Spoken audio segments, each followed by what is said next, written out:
There's not the barest trace of ether. Maybe there really is no way to bring them back.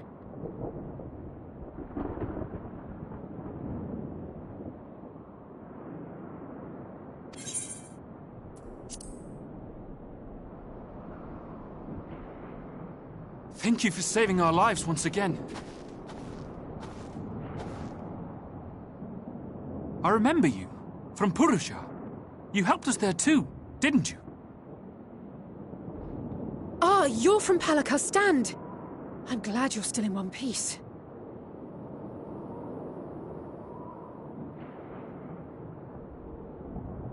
Or you will be, once I see to that injury of yours.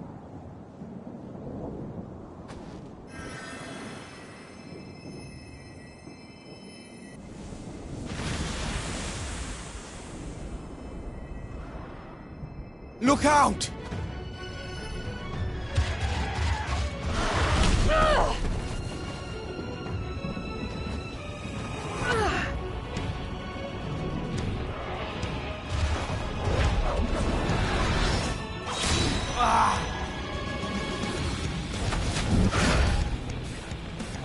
Get out of here!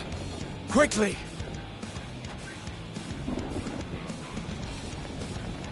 I won't lose them! Not a one! This will be a brighter future! I won't let a madman's apocalypse ruin everything we've fought to achieve!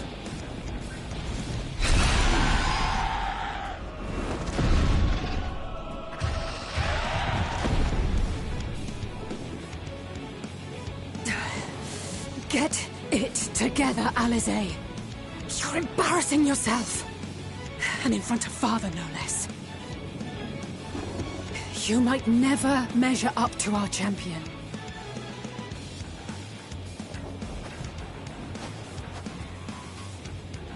But we ask too much of him as it is. You mustn't let Eorzea's hero fight alone.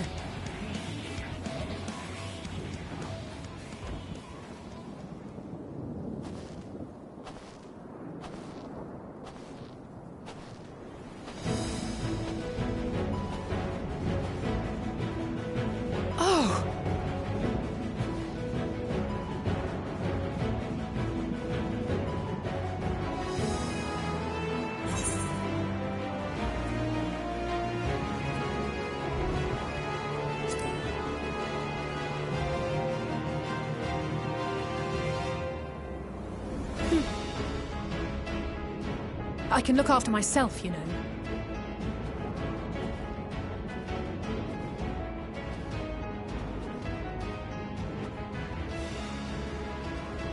Everything's in order, I trust?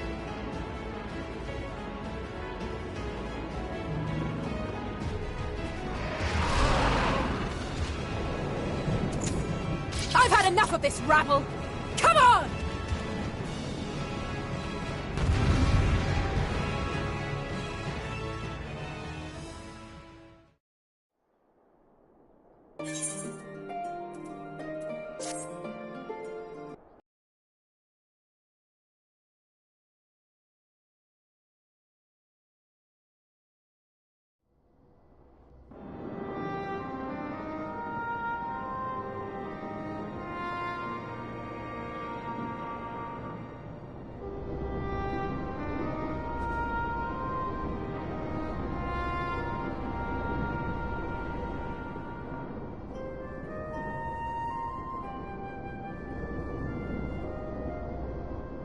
You must board without delay. The ship will depart ere long.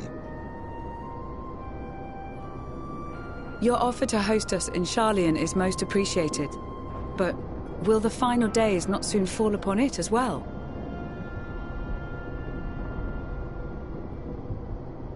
Your hesitation is not unwarranted.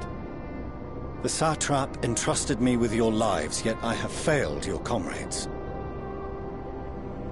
Nor are you wrong to fear that this corruption will continue to spread. I cannot promise you complete safety, even in my homeland.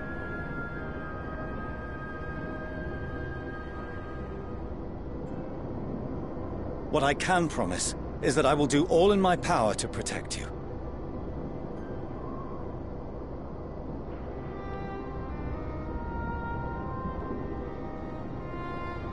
That power is not inconsiderable.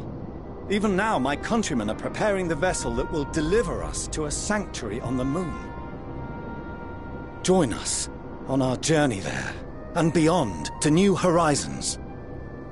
Come to old Sharlayan. Please.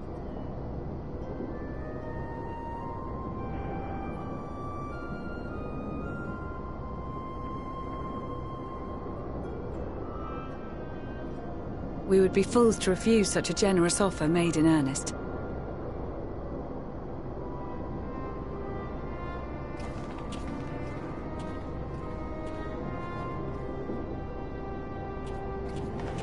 It seems they've a new destination. The people of Radzat-Han have known too much suffering.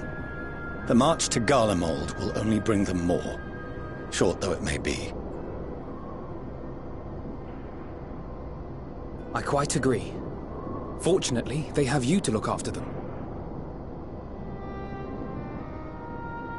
Yes. Well.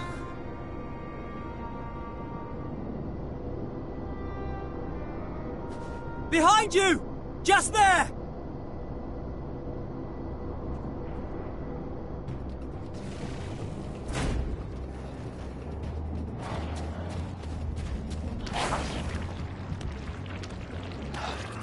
More of them.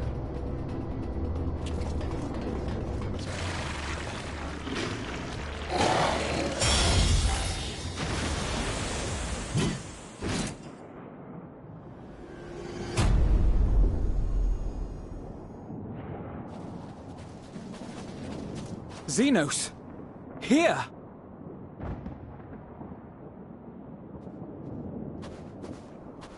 You'll be all right. Hurry to the airship.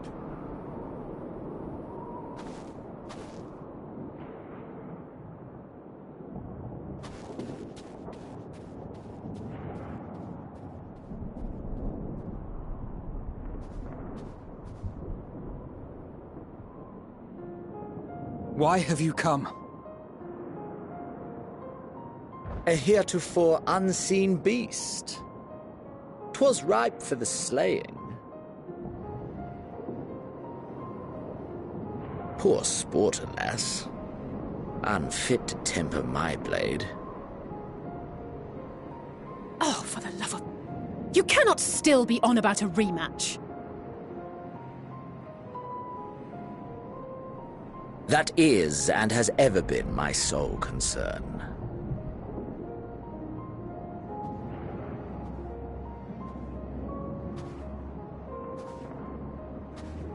You, on the other hand, are fixated on a different quarry.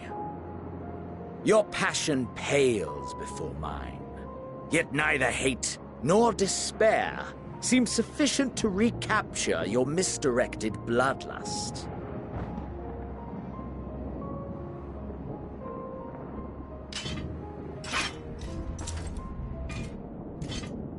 So, I hone my blade, and I wait.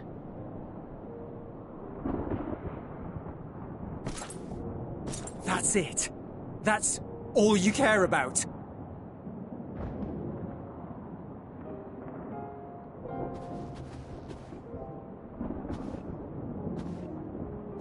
Garlemald is in ruins.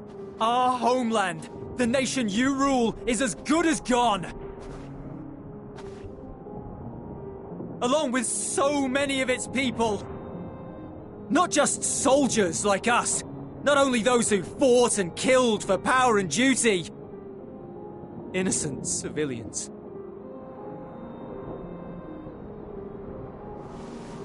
Murdered by their own flesh and blood. Lost and confused as they breathed their last. While we who survived with our lives and minds intact were left to freeze to death. The Eorzeans tell me all this was your doing! You slaughtered your countrymen! You did! For what? For nothing, in the end. So much wasted effort.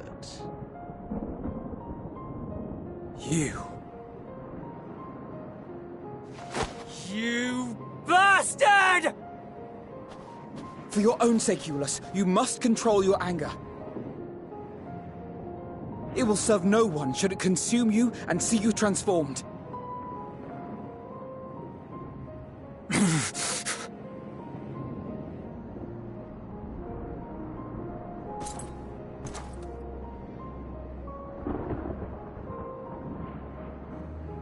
Would you be happier had I a good reason? What? If my motives met with your approval, would you no longer resent the outcome? If so, then perhaps a beast's skin would suit you better. Duty, honor, morality. All constructs of convenience when put to proof. Surely the war taught you how easily power becomes the tool of the self-righteous. How the people's justice was merely a means to their ends?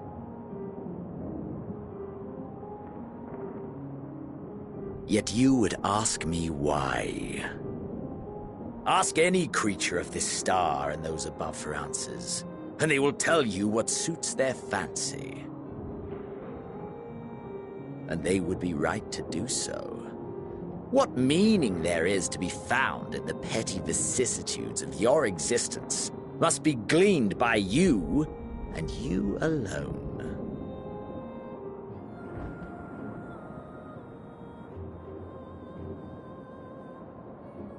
Should you seek it in battle in the fruitless pursuit of my demise, then come. Assume your rightful place as a notch on my blade.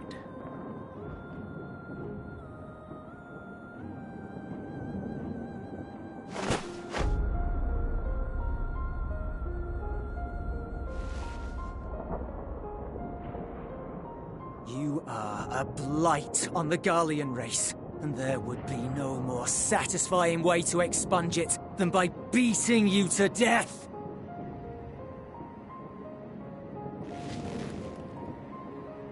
But I will not be party to another tragedy. I refuse to lose anyone else because of you. So go. Go! And may we never suffer your madness again!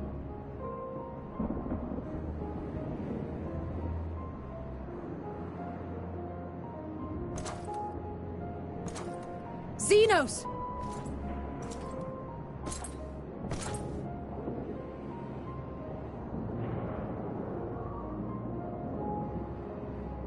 Perhaps you found meaning in living this way. I cannot deny you found strength. Yet if you only pursue your hedonistic pleasures and pay no heed to the plight of others, then no one will give you the time of day. You will never get what you want, not even the battle you pine for so dearly. You'll be alone for an eternity, and you'll deserve every agonizing second of it.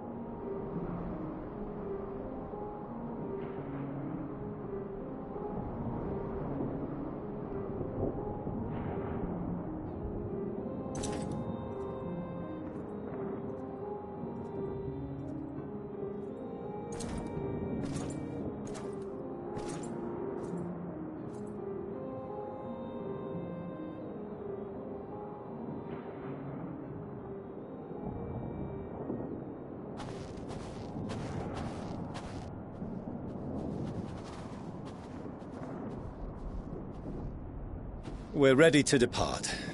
The refugee ships will be leaving shortly, but I've asked mine to remain for the time being. There's room enough for you to join me on it, if you wish.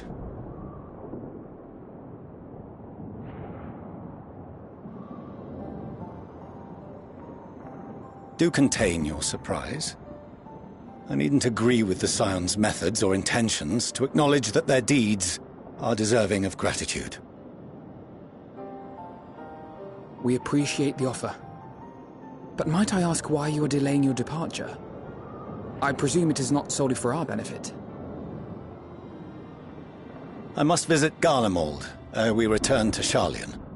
Having caused such an uproar, 'tis only meet that I explain myself to the Ilzabard contingent.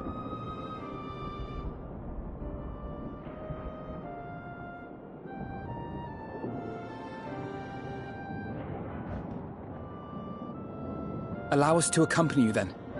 We should be glad to facilitate, given our familiarity with all concerned.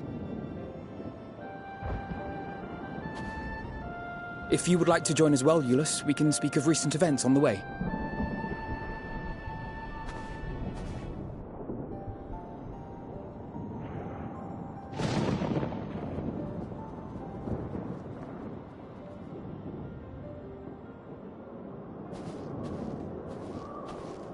He'll be off to your seat on the Forum next.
spoken so much in, well, in forever.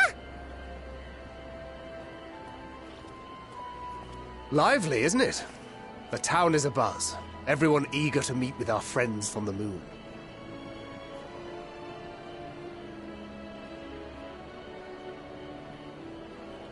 Twould behoove you to consult with Sleeping Way. As our moon's pilot, his advice should be most pertinent. I'm impressed. Truth be told, I struggle to tell one from another. No offense intended, of course. None taken. After you and your friends left Mare Elementorum, we spent no small amount of time with your Urianger.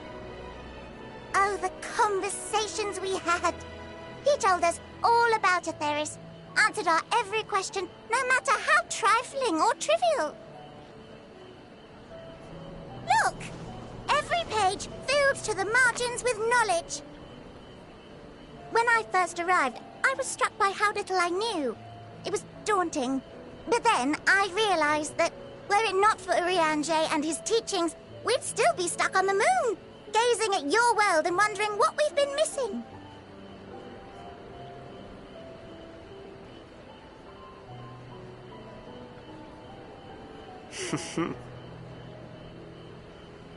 What would they think if they could see Urianger now?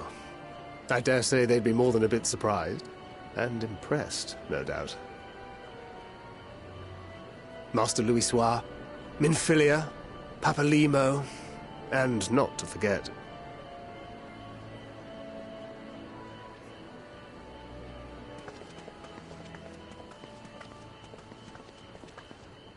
Oh there. Heard there was a visiting expert who we might bother with a few questions. I take it you'd be the one.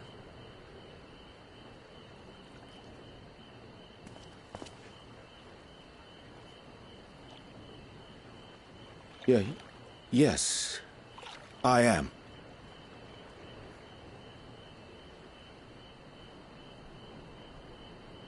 Wilson and Blovida, Sharlayan's foremost researchers in the field of teleportation magic, and Moonbreeder's parents.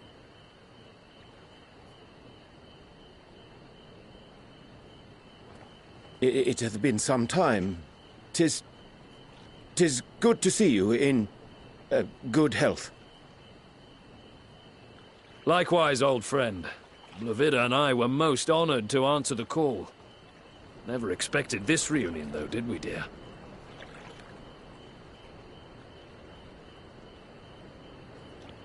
Alfei, the nerve.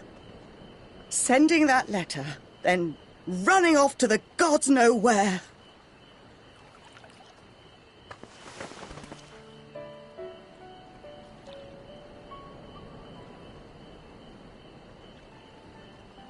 Do you have any idea how worried we were? I'm sorry. 'Twas remiss of me not to deliver the news in person. No, more than that. 'Twas I who... Our daughter was disillusioned after Master Louisoix left her behind. The day the Scions called upon her was the happiest I'd seen her in years. She made her every choice of her own free will. No one could have ever forced her to do otherwise. Don't blame yourself for her death. Celebrate her life. You know that's what she'd want. If there is one thing we resent you for, it was that we could not be there to mourn her with you. Reading the words you penned in that shaky hand, we must have cried as much for you as we did for her.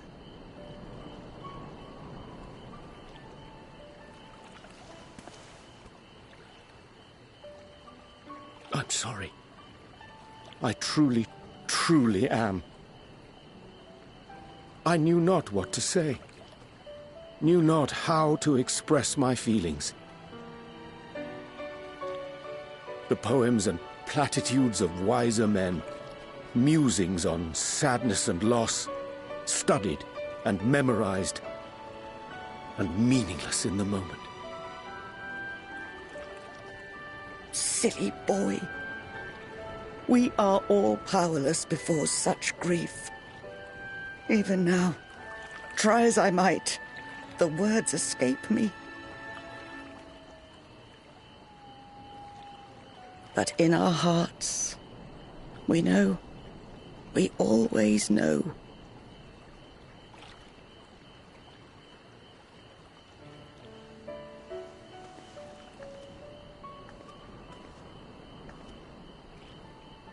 I remember when you were young, how the lads teased you for choosing the company of books over others.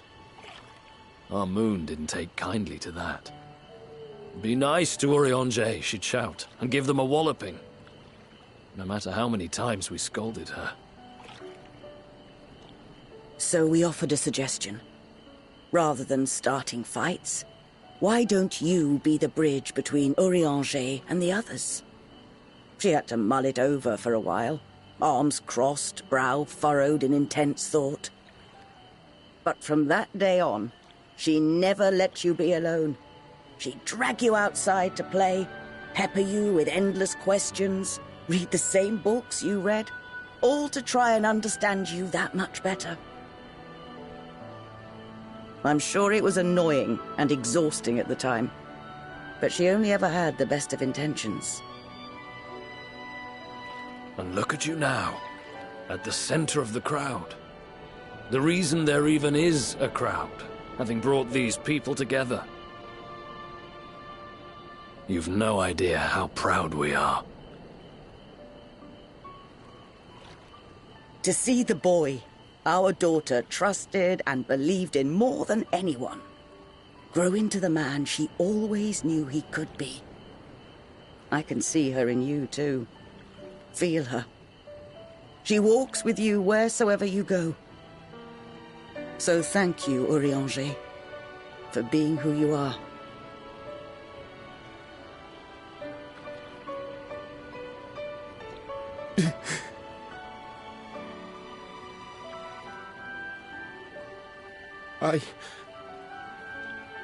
I think I can feel her too.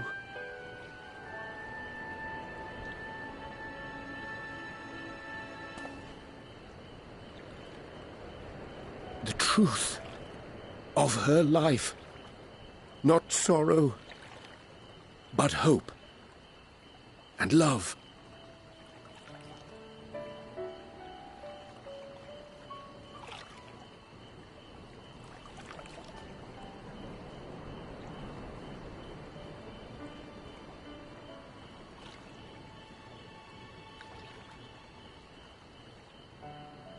This moon breeder. She was important to him, wasn't she? You could ask the man himself. Oh, no.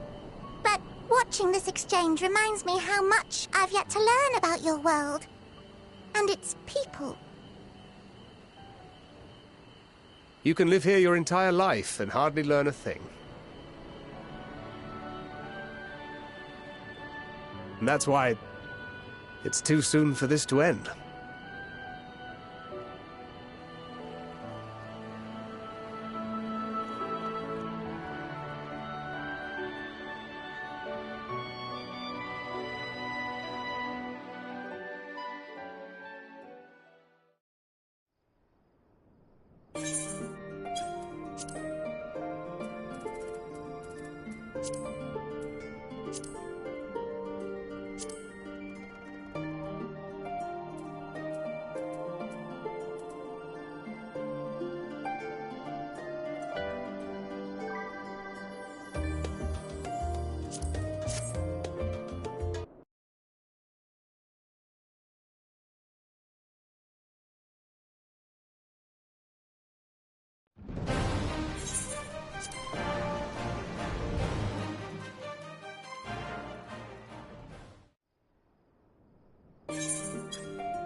All present and accounted for?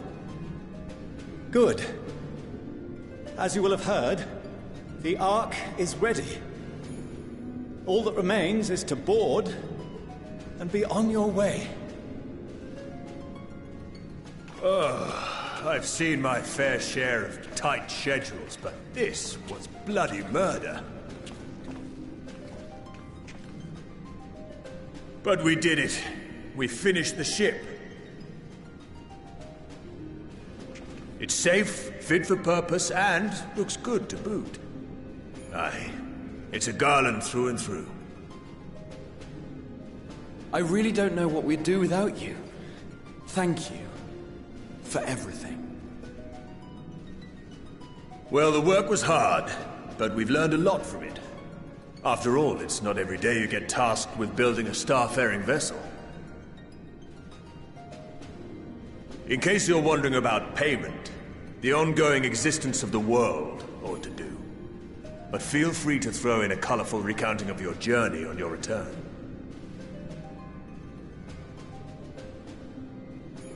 So, have you thought of a name? A name? Wasn't everyone just calling it Father's teeny tiny toy boat? Well, seeing as its purpose has changed, I thought a more eloquent name was in order. I suggested as much to Fortuneau, who seemed quite amenable to the idea.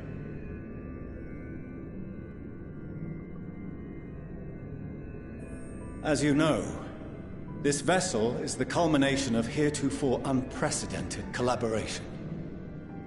And though said collaboration is owed to the Scions, there is another whose noble deeds made our work possible.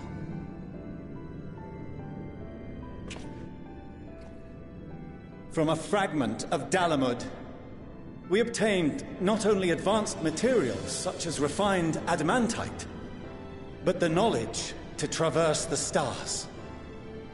And this fragment would not have found its way to us had the Archon Louisoix not fought to protect this world, and in so doing, laid down his life.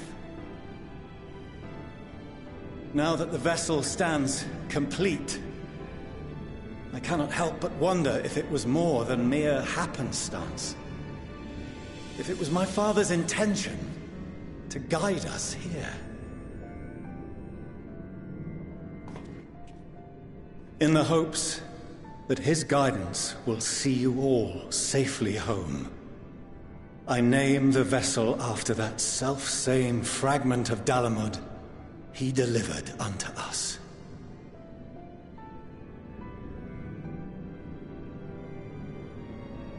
The Starship Ragnarok.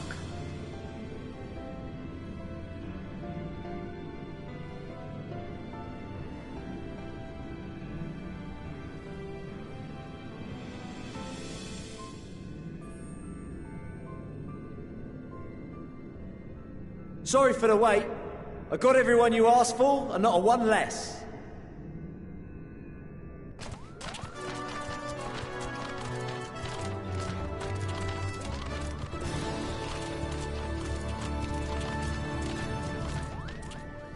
What are you all doing here? Oh, I invited them. The representatives of those tribes with religious inclinations. You've done a fine job of readying the Ragnarok, but for it to take flight, we'll of course need the power of the Mother Crystal. Given its immense size, however, transporting it would be an absolute logistical nightmare, not to mention we'd need to shatter it into tiny shards for feeding to the engines. But a brilliant idea came to me. We convert the crystal's energy into forms that can transport themselves!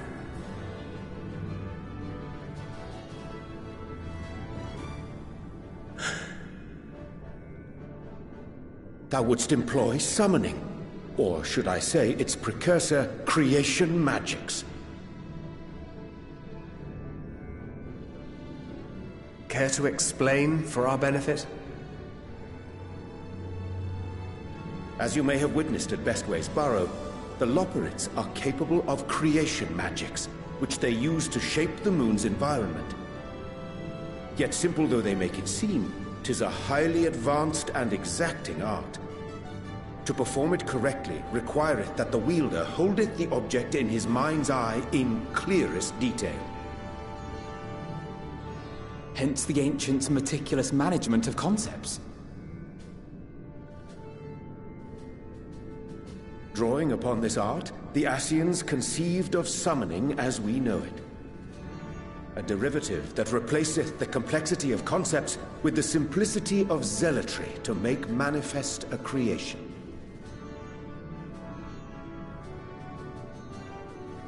I see. By combining the Loporrit's magics and the tribe's faith, we convert the Mother Crystal into primals of purer form and greater obedience. Summoning as it was intended, one might say. Indeed! Indeed! While Hydaelyn gave us the ability to use creation magics, she forbade us from using it to make anything possessed of a soul, or similar. She didn't say anything about fulfilling the desires of others, though. So, borrowing our friend's faith, we'll create deities using the Mother Crystal's power and send them to the Ragnarok! Am I the only one here concerned about the risk of being turned into a tempered minion? Oh, right, I was getting to that. From what I've read in Sharlayan tomes, it appears the Ascians incorporated an additional nasty element into their summoning method.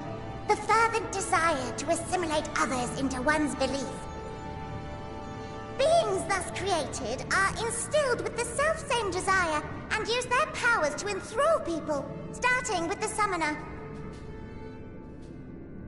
In contrast, our creation magics, the original and the best, except no substitutes, don't incorporate any of that rubbish, so there's no risk of tempering.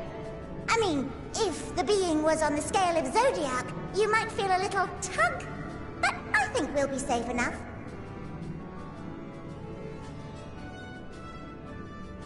Truth be told, I do not understand the intricacies of this plan. But none of us would ever turn our backs on you. When the avatars of our faith ran amok, you intervened without decrying we who birthed them. Where others vilified and suppressed us, you offered understanding and friendship.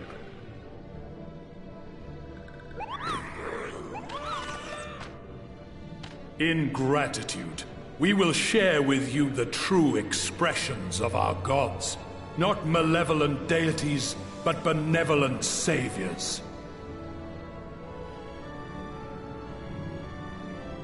Alright, you lot, we're heading to the ethereal sea. Stay in sight, else you're liable to get lost.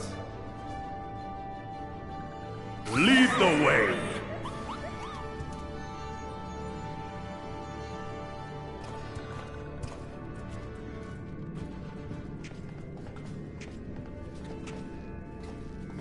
May we have a moment? In anticipation of the day man might journey to the stars, we developed these.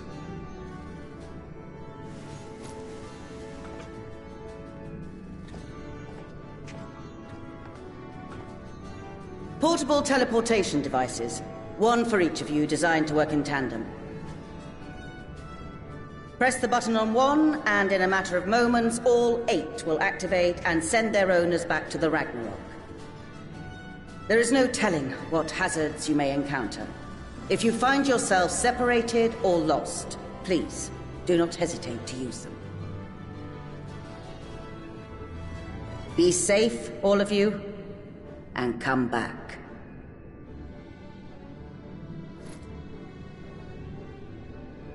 You as well. I pray you take care. Looks like everything is in order, so I'll go ahead and board. A few of my fellows will remain to assist with the summonings, but rest assured, the vessel won't want for competent crewing.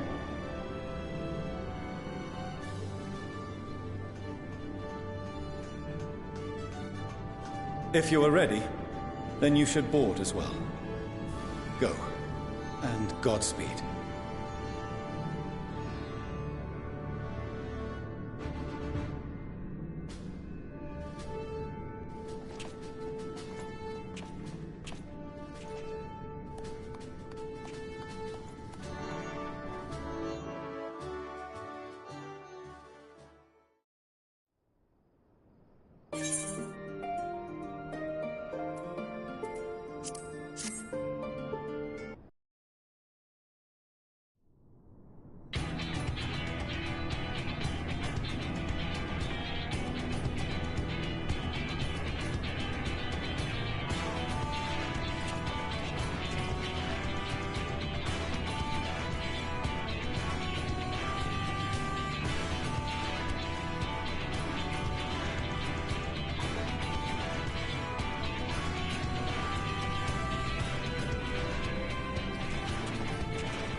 Everyone!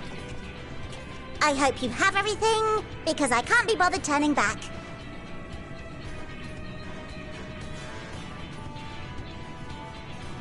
Right then, make yourselves comfortable. We're setting off in just a moment.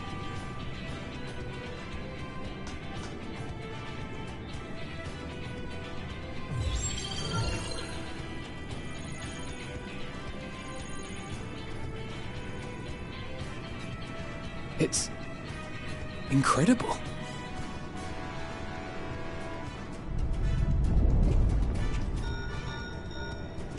This is Fortuno. Can you hear me? The preparations for the summonings are complete. In accordance with the 14th phase of the plan, we have moved the Ragnarok to the launch site. The gates are open. You may depart when ready. So, are we ready? As ready as we'll ever be. Let's get going. Oh, come on! A burnt-out star's got more fire in its belly! Try it again! With feeling!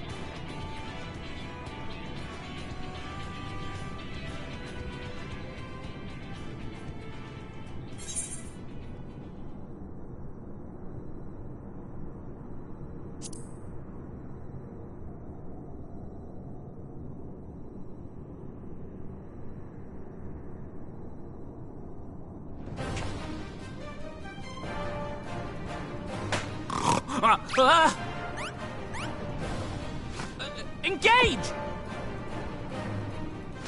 Engage!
carry landwalkers into the sky.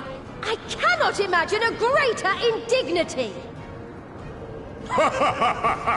Do not sulk so, for thy mighty winds exist not only to buffet and batter. Nay, they may serve also to thrust forth with vigor. Such is thy glory, and thus it is an occasion to rejoice. So come, let us revel!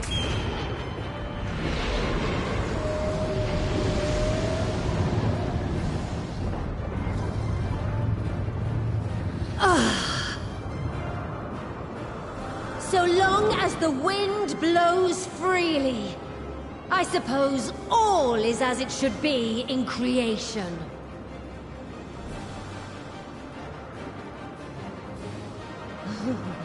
I will render unto them a storm, that they may pierce the firmament and fly free!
Still in one piece?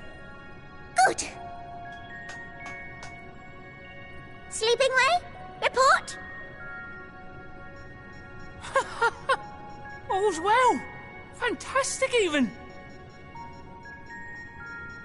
Thanks to the power of those primals, the engines are roaring and we're ripping along. All values are also within protected ranges. Time to destination is 8 carats. Perhaps 7 at a pinch.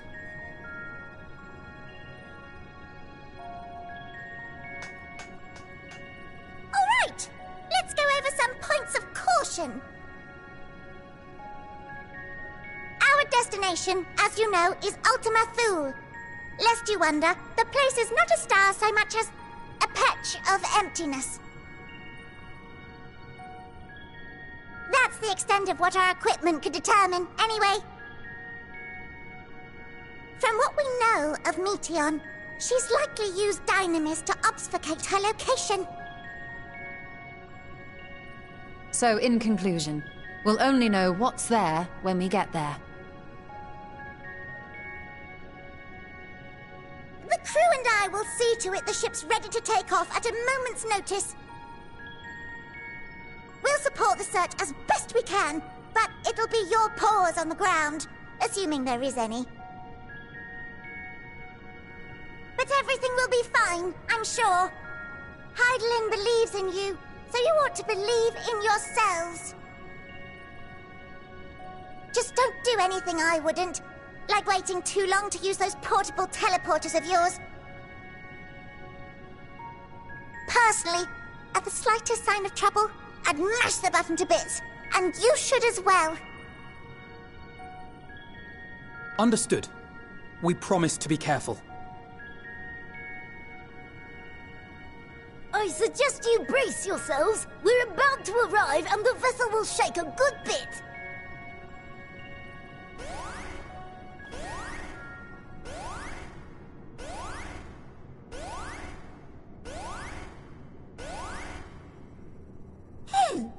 What is this? thing is... interfering with the equipment.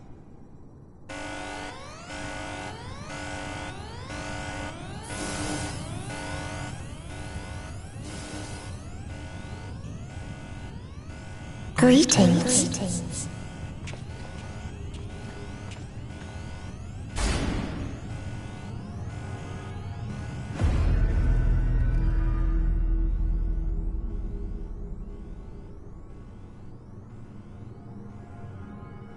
Greetings. Can you hear me?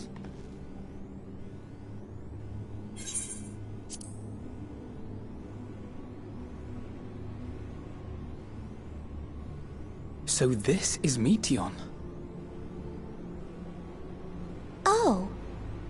Have you met one of my sisters? I don't remember meeting you myself. But I do know that you're from Atheris. Why have you come? All you had to do was wait. I would have delivered to you your ends.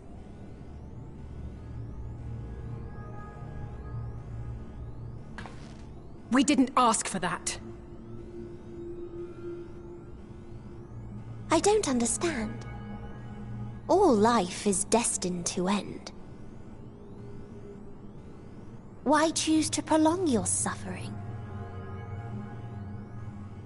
Effort, ambition, love, they amount to naught.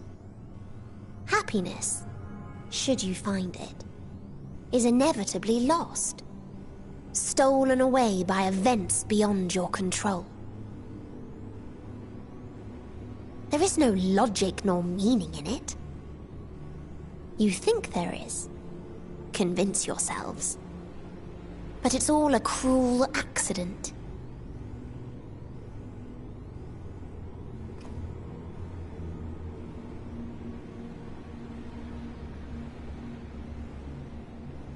Come now. I speak the truth. A truth you would recognize if you looked up at the night sky. Unbroken emptiness. Cold, dark, and silent. Your world, like every other, is but a blemish upon its perfect fabric. Life is an anomaly. It is unnatural and cannot continue. The sooner you accept this, the easier it will be. Just to be clear, we're not here to argue with you. We know that life is fleeting, and that in the short time we have it, we're not assured happiness.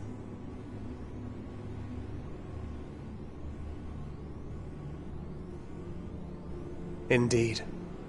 I've seen far more sorrow in the eyes of many I've met. I myself have plenty of regrets. And one day they'll die with me, gone to dust with my good deeds and unfulfilled dreams. But we accept this. That our existence may seem pointless. That sorrow, rage, and despair will always dog our heels. And we press on regardless. That is why Hydaelyn guided us here. In her boundless love for mankind, she has prepared us for this trial, and in her name, we have come for you.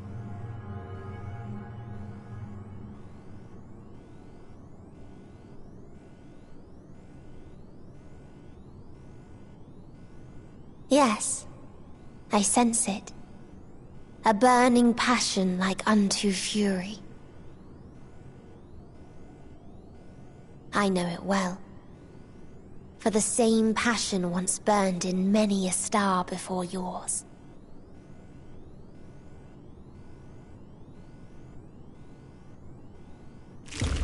Suffocated and extinguished now.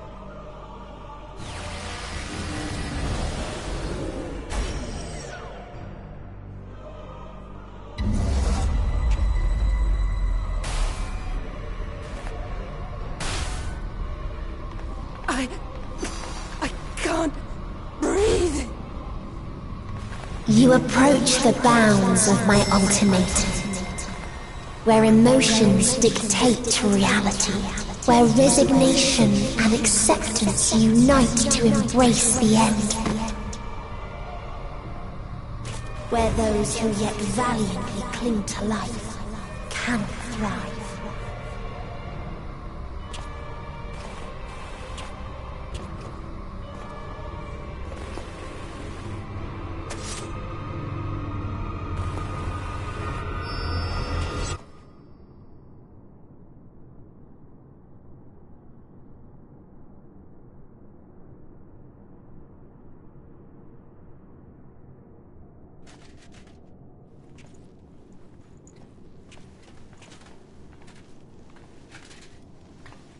By the Fury.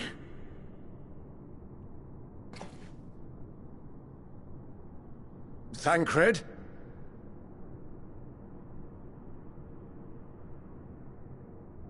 Meteon has gone as well. Mayhap he awakened first and gave chase. Everyone? It appears we are at our destination.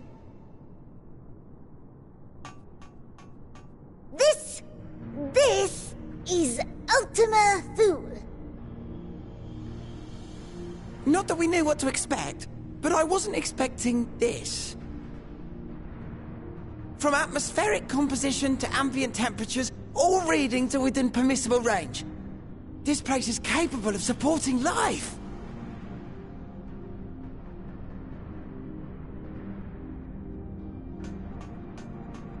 If that's the case, then Thancred may well have gone on ahead. Let's go and have a look.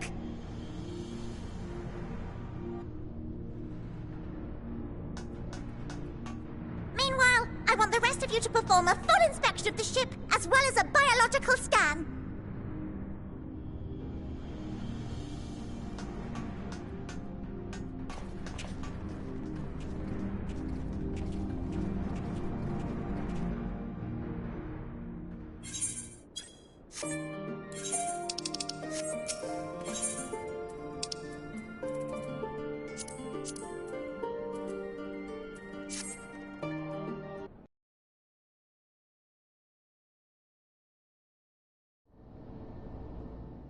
So it was that the brave wayfarers arrived at last at Dream's End.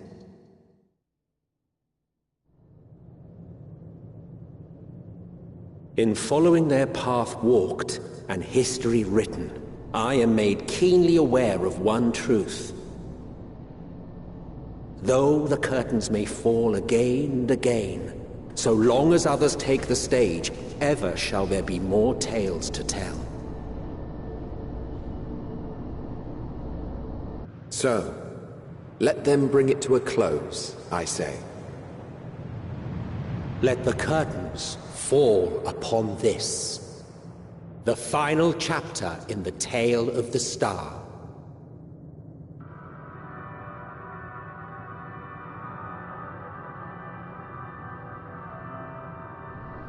Is this a dead star? As I live and breathe. I live and breathe! Well, the environment itself shouldn't kill us. Well then, let us search for Thancred while exploring the area. The ship we leave in your care.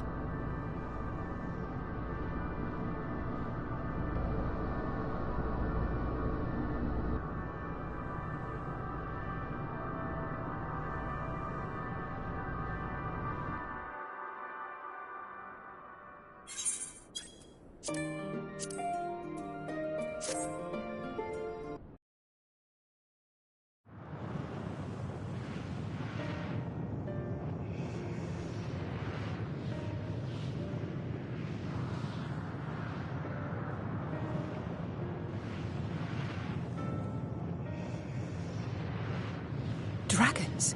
Here?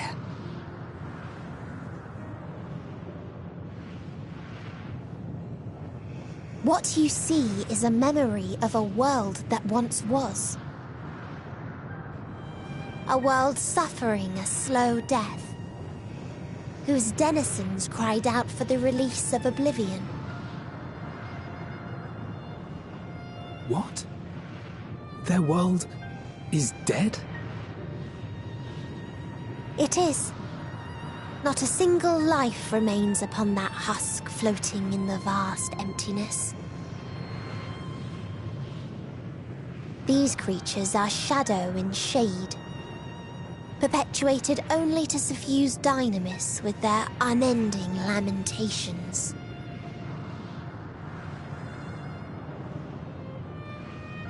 Our friend Thancred, where is he? A strange question. He is at your side, is he not? Oh yes. He is here and there, and everywhere within this space. He would tell you himself if he had form to form words.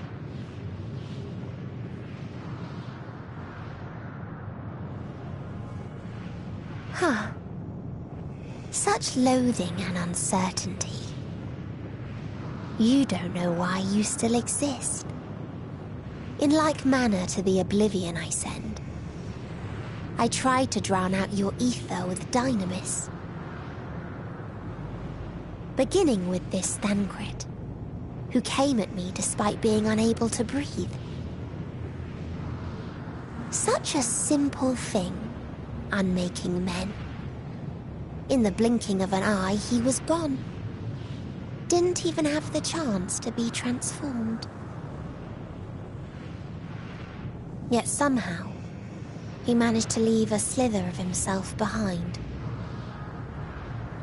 What you call the heart? Or perhaps the soul. In his final moment, he cried out from it. A single word. Survive. That wish proved stronger than the despair that ruled here. It overpowered it, causing this space to be remade. Into a place you can perceive, and where life can endure. That you draw breath is proof that his soul lives on. For how long, however, remains to be seen. Well then, we should hurry and tend to business.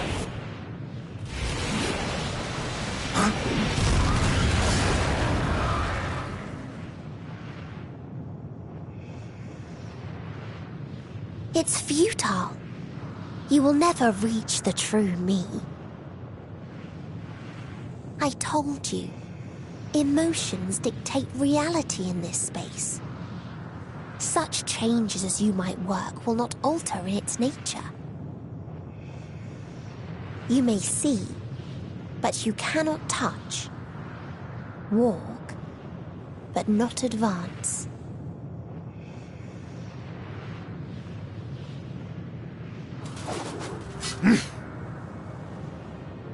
Meteion holds too much sway here. How do we contend with a foe who can unmake us on a whim?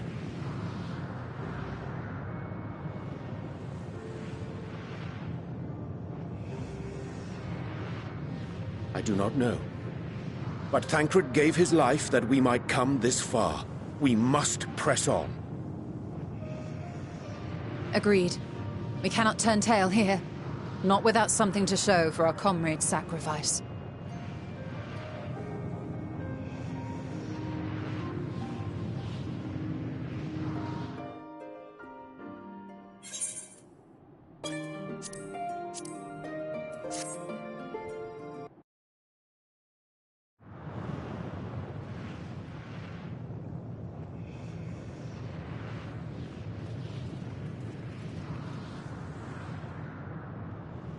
He remaineth as he was when I first approached, entombed in melancholy.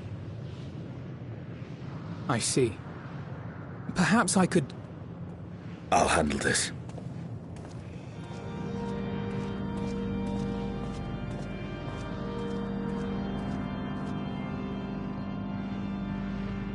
So... waiting to die like all the others, are you? This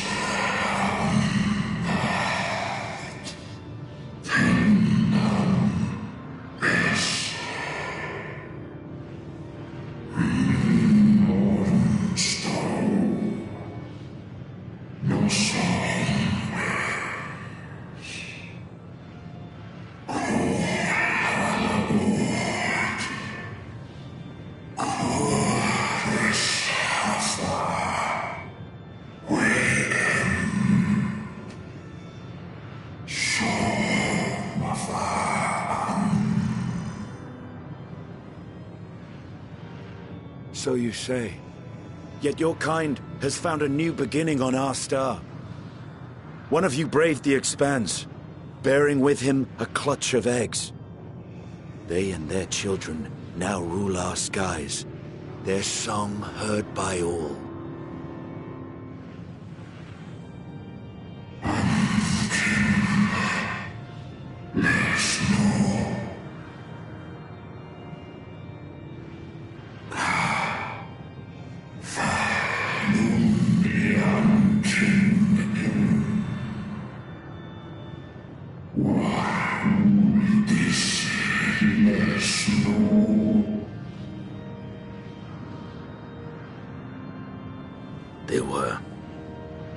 They suffered much, and repaid their suffering in kind.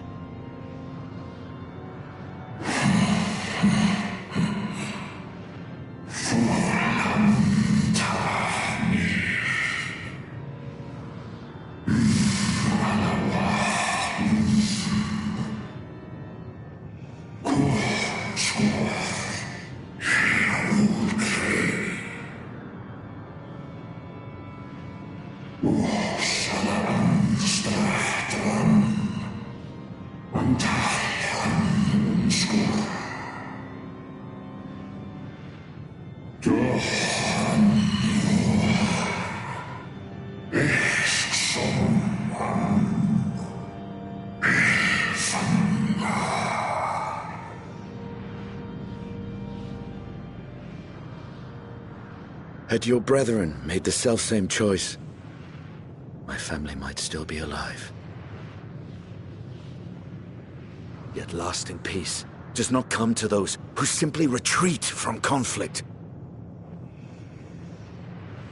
No, you must be willing to confront it, to stare into the face of your foe, and see yourself in him. Only then can you break the cycle of torment and tragedy. This lesson, a dear friend taught me at the risk of his life. There is no nobility in your penance. You wallow in self-pity. And after everything we've endured, we will not let you stop us.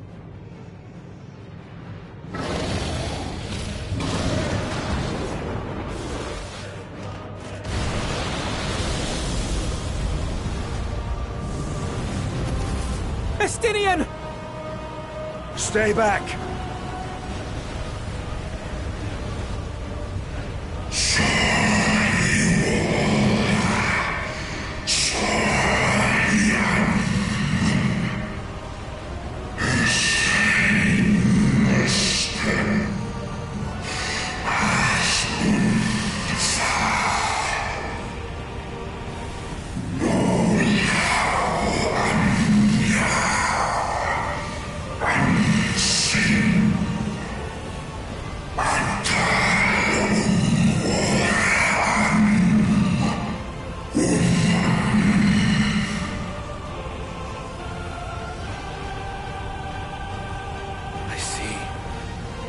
This is the emotion that bars our way.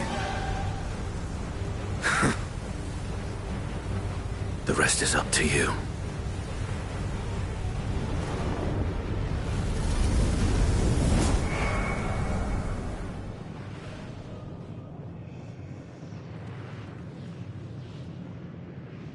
No! Not Estinian too!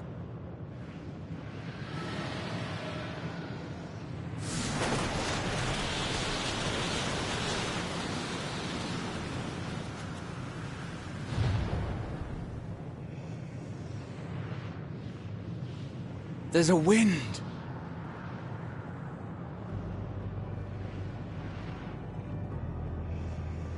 He's opened the way for us. Sacrificed himself to remake this place, like Thancred did.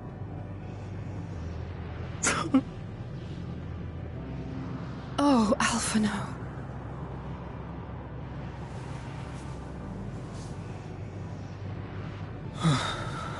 Come. Let us follow the wind.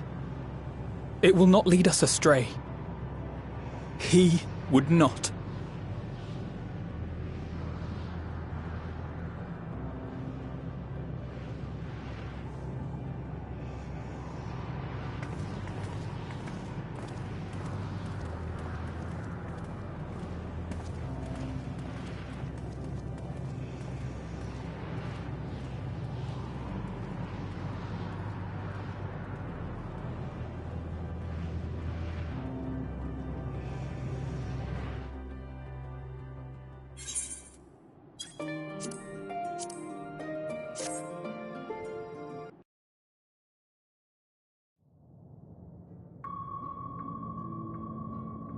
Please, continue.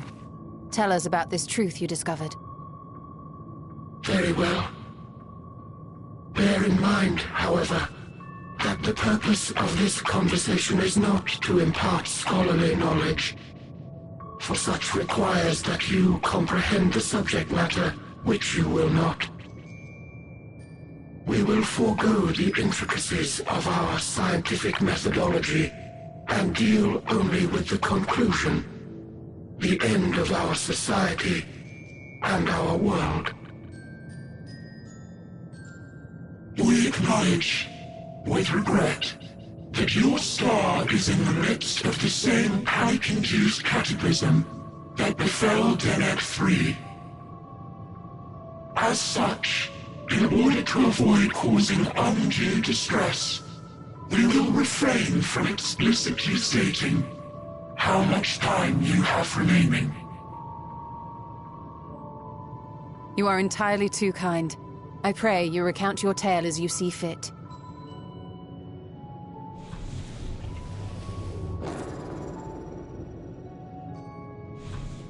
In the beginning, the universe was but a tiny particle. Then suddenly, this particle began to expand. Having remained entirely in the bounds of your star, the phenomenon may be difficult for your kind to grasp. But this expansion has since continued unabated. Speculating that the universe could not grow indefinitely, we sought to learn what might occur, and made a worrying discovery. The stars will continue to spread apart, as will their finite thermal energies. Eventually, all heavenly bodies will grow cold and freeze. No new stars will be born, and the universe will enter into an eternal ice age.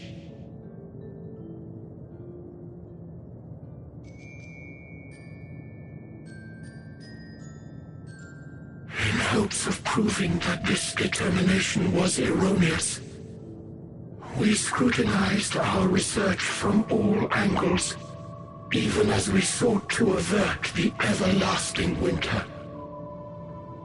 The endeavor proved fruitless. So infamously so, in fact, that it became synonymous with vain effort.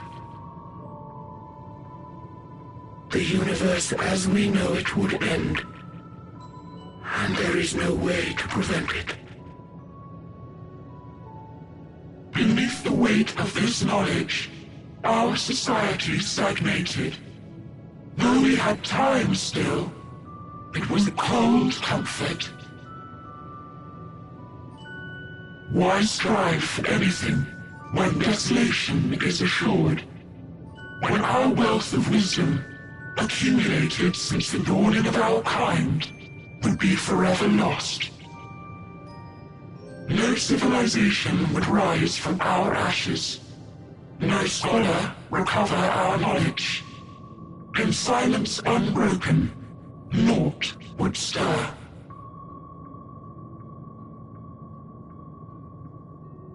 Intellect was once our pride. Overnight, it became our shame. Our works, monuments to futility. Immortality, our greatest invention, became a source of suffering.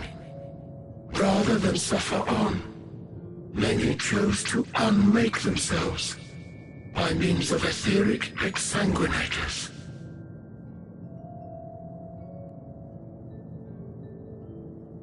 Etched upon these stones are the testaments of such souls, though many left no words at all, thinking it a pointless gesture. Once we have obtained vessels of flesh, we likewise intend to vanish. If you understand this, understand aught of our tale, you will abandon your quest for knowledge. Ignorance truly is bliss. If you would cling to your illusory happiness, remain primitive and pure. It is the only way.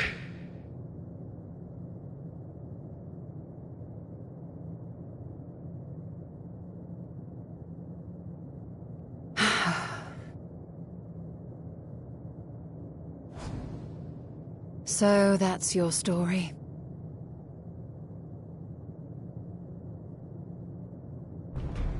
While I appreciate your advice, I will not heed it. Convinced though you may be of this truth, it is yours and not mine. Indeed, truth, I have ever believed, is in the eye of the beholder. Are you suggesting that we have reached a faulty conclusion? That our science failed us?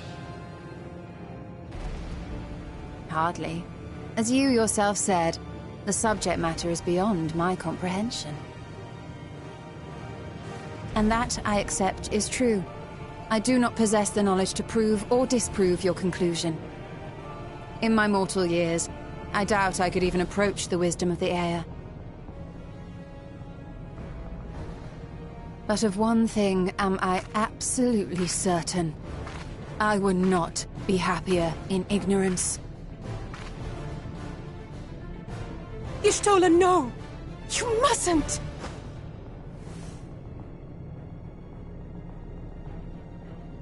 The most important lesson I've learned is that learning isn't simply passing one's eyes over words.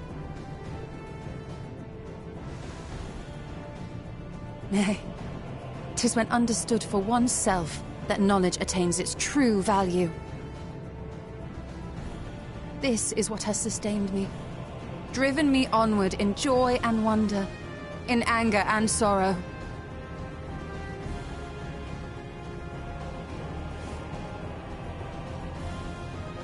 The universe may end, and all may be for naught, but I will live as I always have. I will always seek out new knowledge, and no conclusion of yours, no matter how grim, can dampen my desire.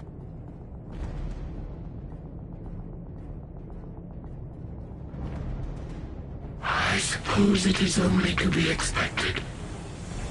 Their feeble minds cannot fathom the terrifying gravity of it all. But worry not. We consider it our duty to enlighten you, and we will not stop until you grasp the full extent of our despair.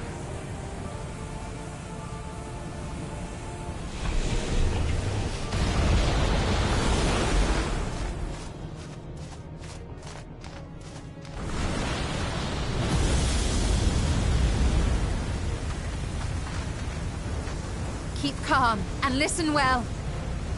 Though my body will soon dissipate, there may be a way to restore it. Azim's magic. So long as our souls remain, you can use it to summon us back. But you mustn't, for it would mean losing our way forward. This I only reveal so that you can promise not to invoke the magic. We came here knowing what victory may cost, so press on. Press on, and do not look back.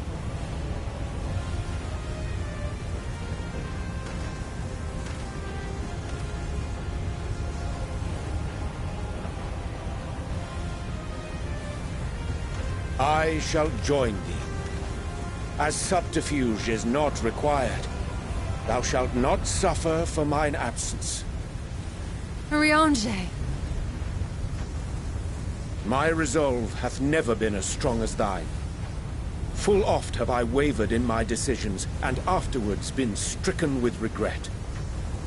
In spite of this, I may still stand with my comrades, supporting them as they attempt the greatest of feats.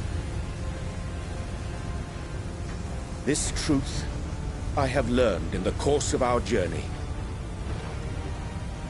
And many though my shortcomings may be, I may also claim to excel in prophecies. My studies, into which have granted me the flexibility of mind needed to bend this malleable reality.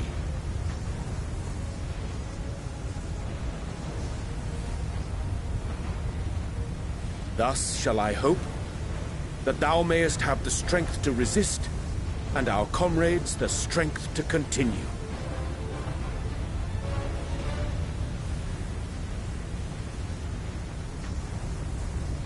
With you to urge us on, how could we possibly fail?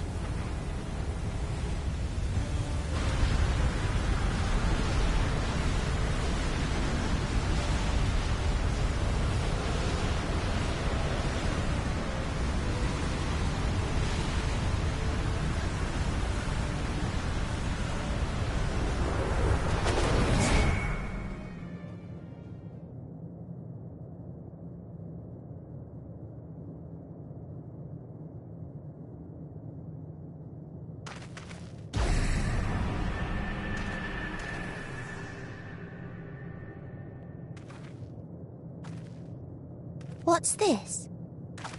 An extinguished civilization. Rekindled.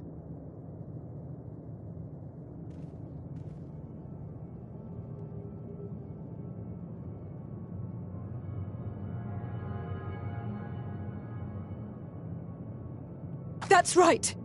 Our quest doesn't end here. We'll press on, and we will find you.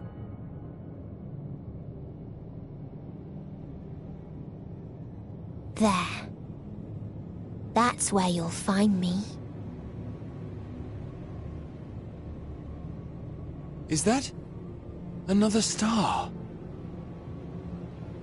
Of the stars we visited, most were already devoid of life. And where there was life still, the inhabitants wished for death. But even death, we learned, isn't truly the end. It is but a part of the cycle of rebirth.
Souls return to the star, or in its absence, a larger flow, and eventually they are reborn. Alive again, to know suffering anew.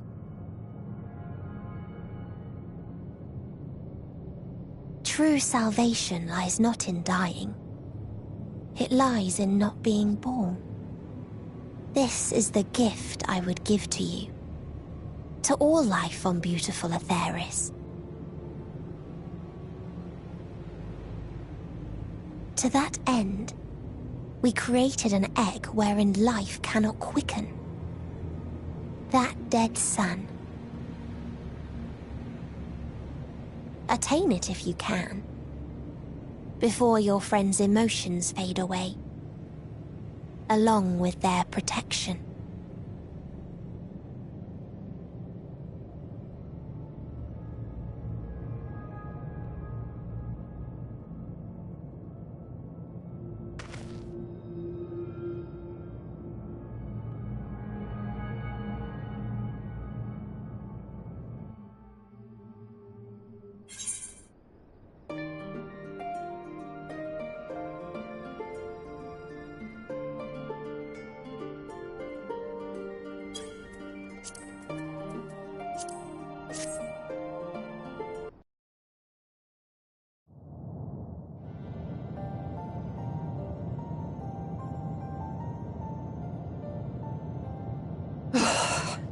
Well, I'm out of ideas. As am I. Operating such consoles is trying enough, but if we can't even activate it... Perhaps there is a way. First, consider the world that has been recreated here. Its inhabitants were machines who gathered combat data to enhance themselves. And among the many wars they waged, the most notable was that against the dragons. The significance of these details may be lost on you now, but they lead me to believe this was the home world of Omega. I speak of the ancient weapon, the one which the Alliance unleashed upon Shinru. I will spare you the long story, but according to the records I read in the future, it possessed a single weakness: lightning. That's all well and good, but what does that... Wait. You're not thinking to strike the console with lightning, are you? As a matter of fact, I am. Ask yourselves this. Why would an entity as puissant as Omega not be designed to suppress the effects of lightning? Because it relies upon it, or something akin to it, as a source of energy. My thoughts exactly. And there is a good chance the same is true of the Omicrons and their devices. So, shall I cast caution to the wind and try something reckless and dramatic?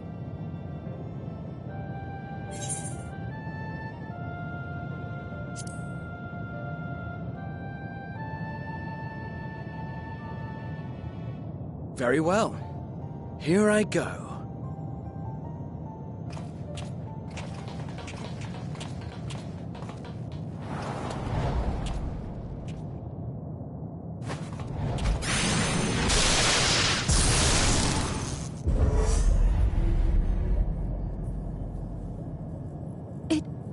It worked!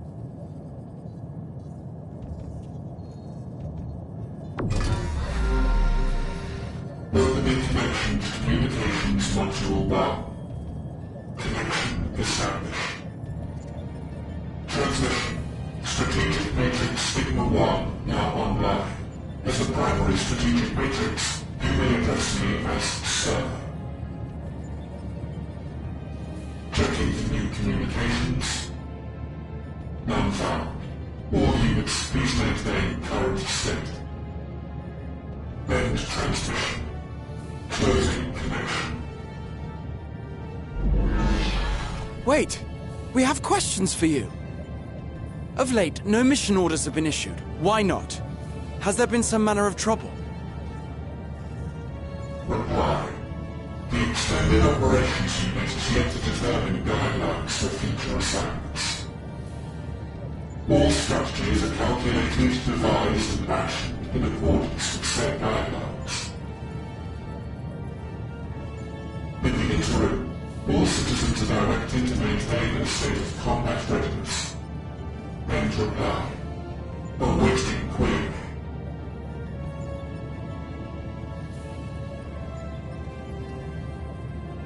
Can you tell us why the Extended Operations Unit hasn't yet determined the guidelines? Unable to comply. Information unavailable or access restricted. In that case, is it possible for us to communicate directly with the unit? Access denied. Unable to establish connection. Is there anything you can tell us? Have there been any abnormalities, like a threat to the star or widespread unrest? Reply. Negative. All citizens continue to operate at maximum efficiency. If your operations are suboptimal, please proceed to a maintenance facility for evaluation. Otherwise, stand by at your designated post. End reply. End transmission. Closing connection.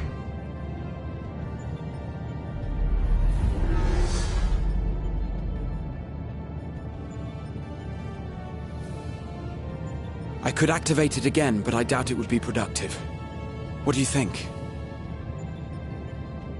If all the Omicrons really were running as efficiently as it claimed, then I doubt they were hoping for life here to end.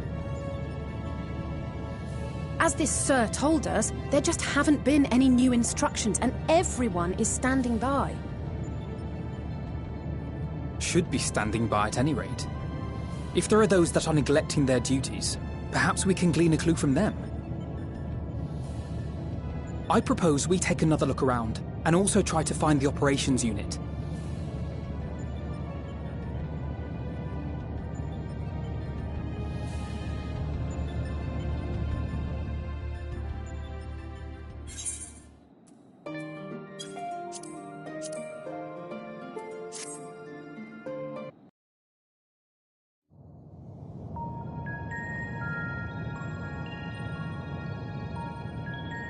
As you have surmised, I am part of the shared intelligence of Stigma 1.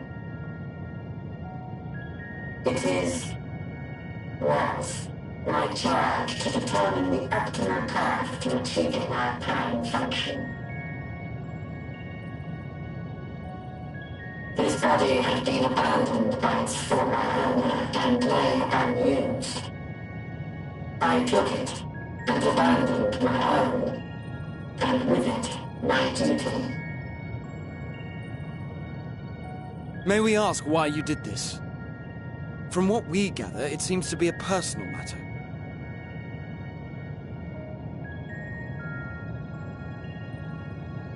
Our kind did not always look as we do now. Long ago, we possessed frail and feeble bodies. Beleaguered by stronger races, our ancestors took to augmenting their flesh in order to defend themselves. What began with limited parts eventually spread to the whole body, and at last, a means was discovered to convert the mind into data, rendering even the brain obsolete. Such complete mechanical beings were called the Omicrons, and by their might, we came to reign supreme over the star.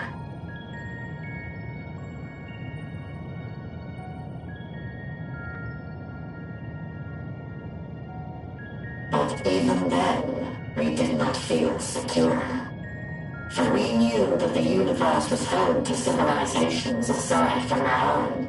Civilizations that may be stronger still than us. Rather than risk becoming the subjugated, we chose to become the subjugator. We began our conquest of the stars, that we might acquire the resources and knowledge we needed to reign supreme. We were successful in that endeavor. So powerful did we become, we could lay low even the mighty dragons. But then something unexpected happened. I began experiencing an error. I could no longer determine an optimal path. You were malfunctioning? I performed numerous full system scans, each time finding no issues. Yet the error persisted. It was then that I speculated. What could happen if we grew so powerful as to have no equal?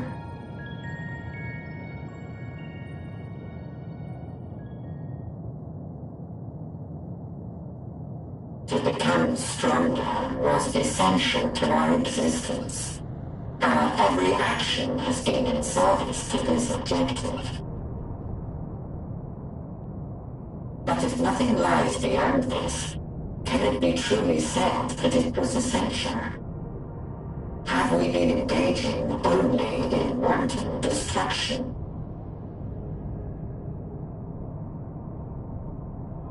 You could find no threat to justify your purpose.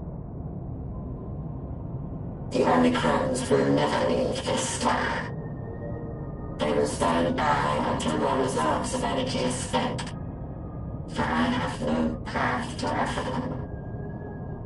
None. It is not our place to pass judgment on the deeds of the Omicrons. But surely, this does not have to spell the end of your people. With your power and knowledge, the possibilities are endless. Why not seek out a new purpose?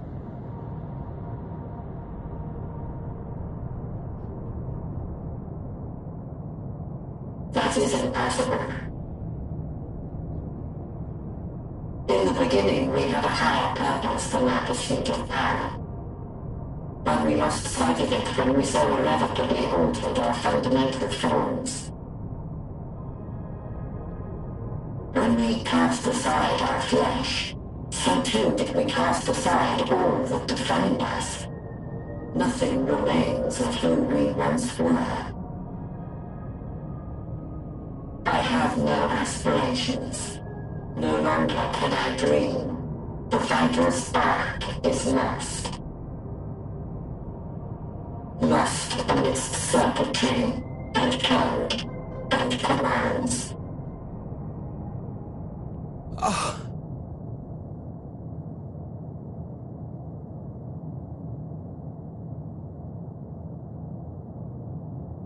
I believe I know how to overcome this despair.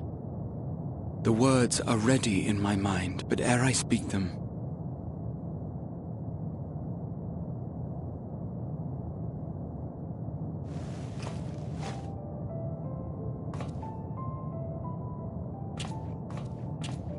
I want you to make me a promise.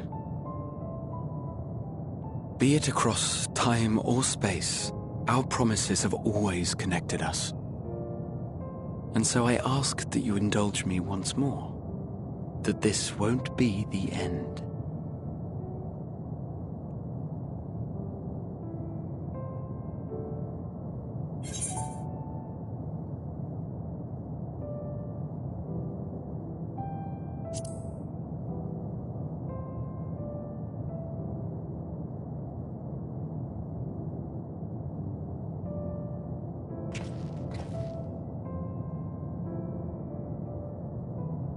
Is that so? In that case, I won't hold back.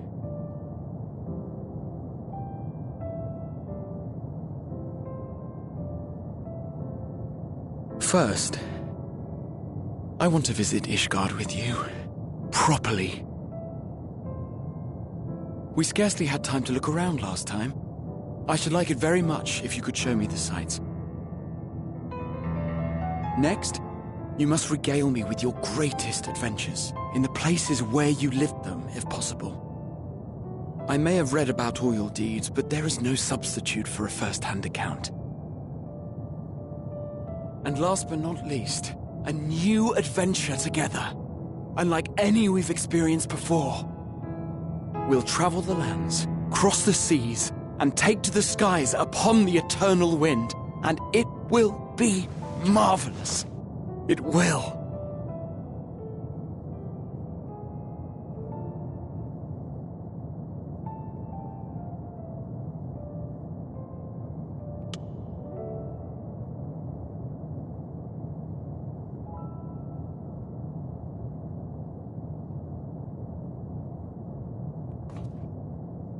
If you would humor me a moment.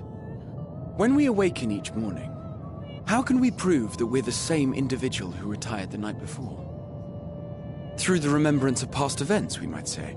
We have our memories, yet there are times when we forget or recall incorrectly. What of our bodies, then?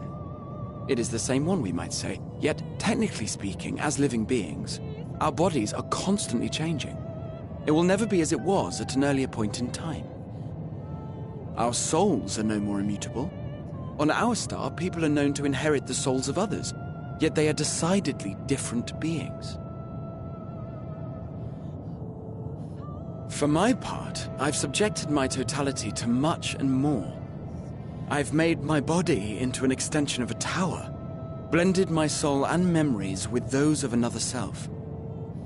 And each time I would ask myself, what is it that makes me, me? Are you able to determine an answer?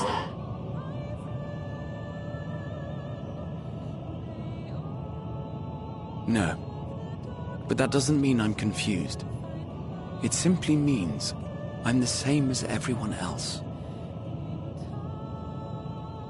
So I posit this. Who we were need not prescribe what we now hold in our hearts. Whatever came before, what matters most is the present. For me, that is being here with my friends, full proud of how much we've grown together. So I urge you to not give up.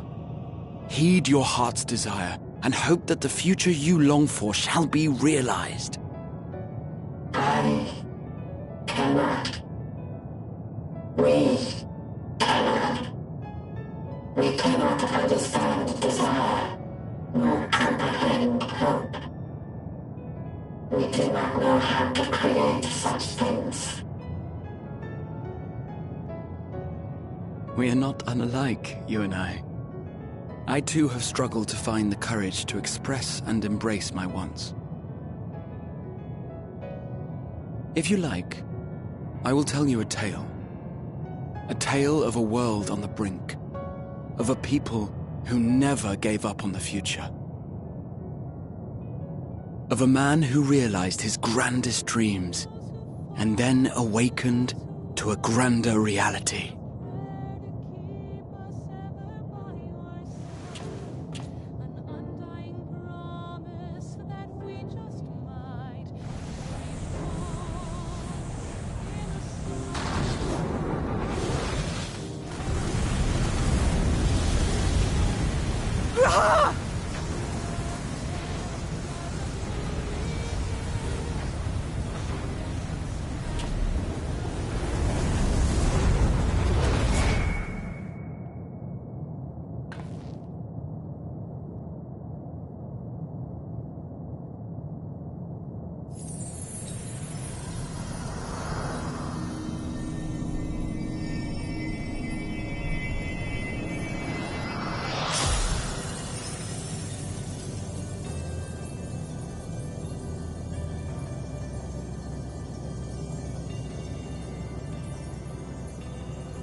You idiot! Just once, stay with us to the end!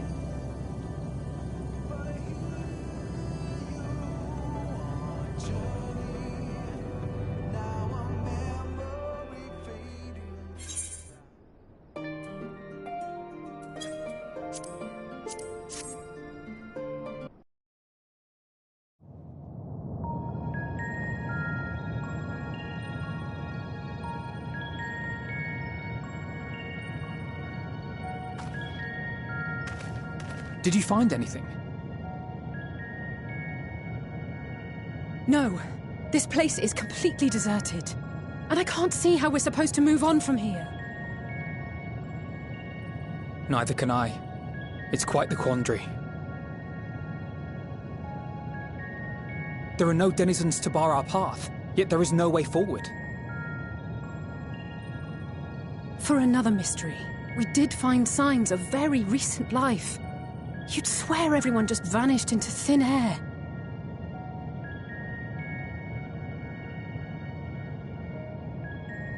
I wonder how many ruined worlds like this has Meteion seen. Ah. Could it be? Yes. Yes, I believe I may have puzzled this out. Despite how it appears, it's no different this time. There is someone here who has wished for this ruin.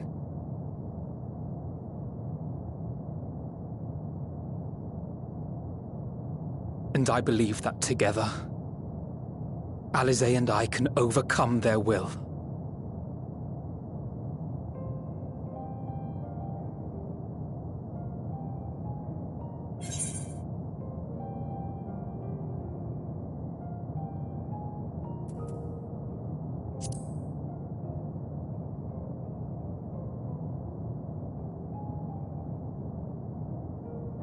I'm sorry, but there is a chance, and I must seize it.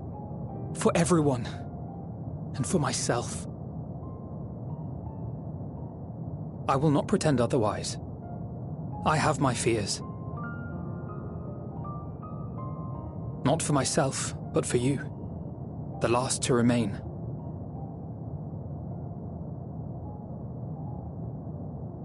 You are no stranger to carrying the burden of others. But I can only imagine how heavy the weight would be this time.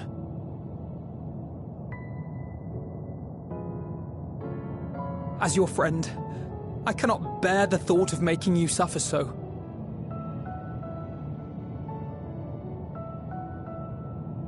Then why suggest such a thing? It's too much to ask of anyone, even him. Why must he be the one?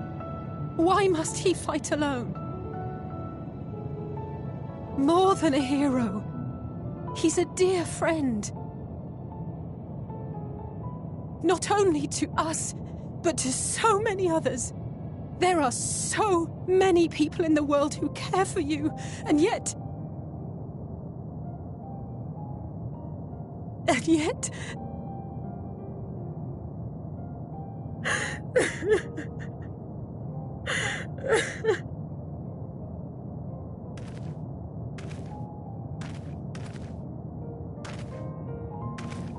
Alisaie, I have an idea. Given the nature of this realm, it may be possible to do more than unbar our friend's path. We might also pave him a new one.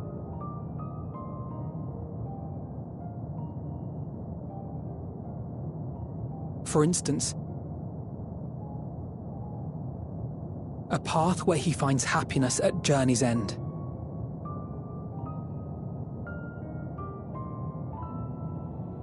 This much, I think we can believe with the utmost conviction, no matter how deep our despair.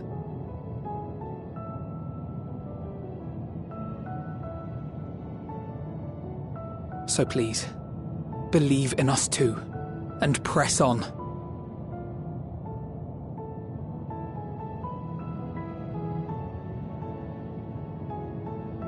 Thank you. What are you...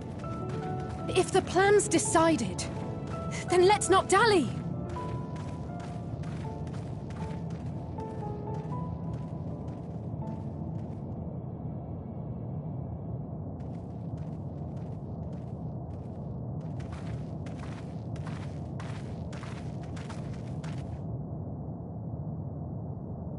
Ah, there you are. It was as I said, was it not? It was. We couldn't find anyone. But this place isn't entirely deserted, is it? You are here.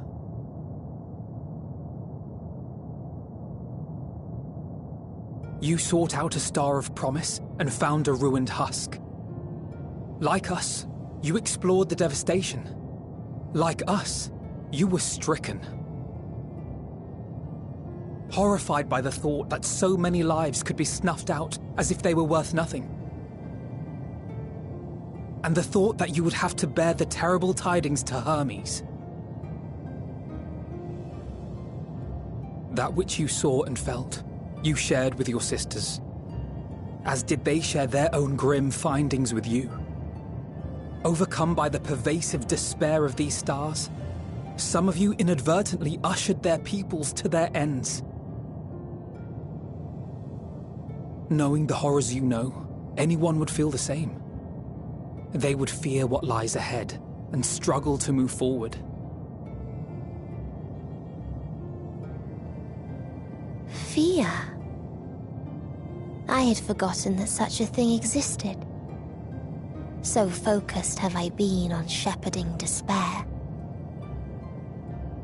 If you can remember, then you can still face and overcome your own fear.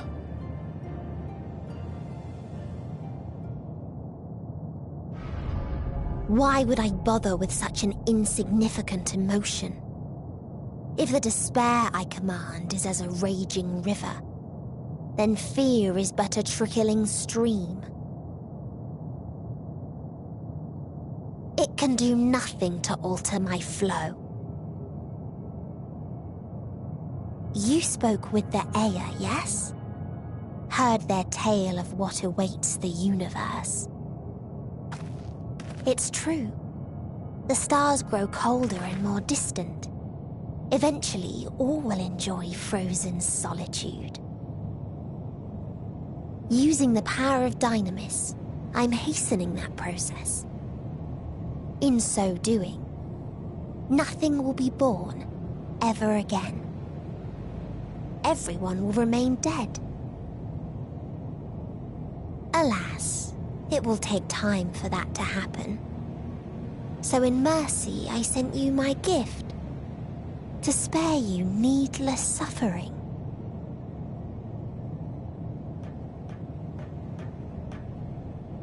Don't worry. Even if no living witnesses remain to mark the event, I'll make certain that Atheris has a proper end.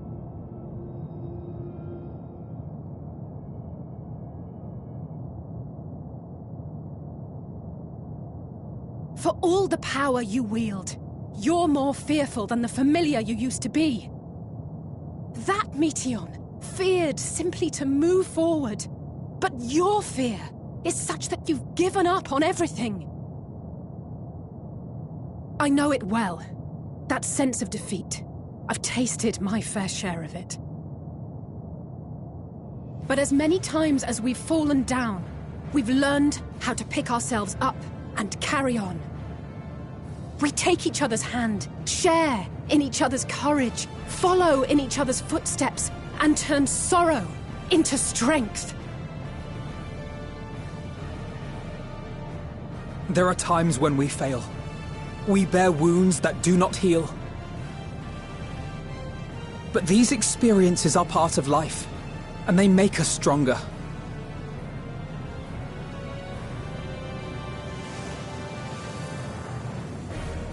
We rise, fall, and rise again.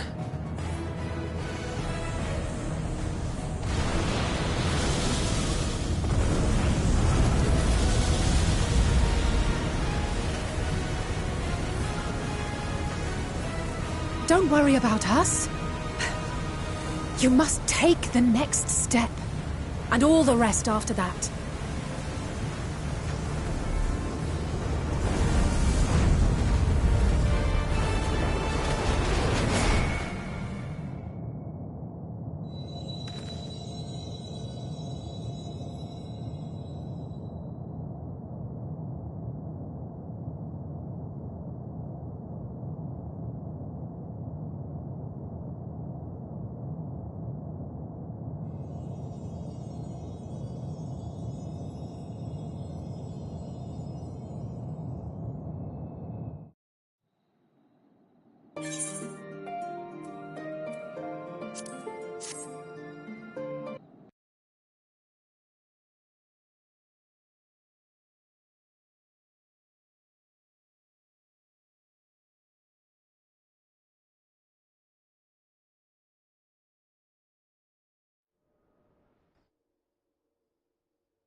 let them all be safe.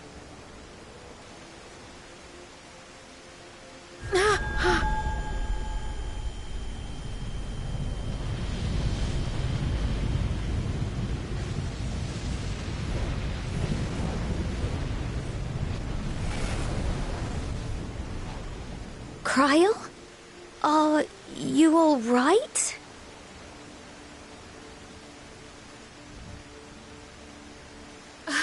It's nothing. Just a headache. They'll be fine. I know they will.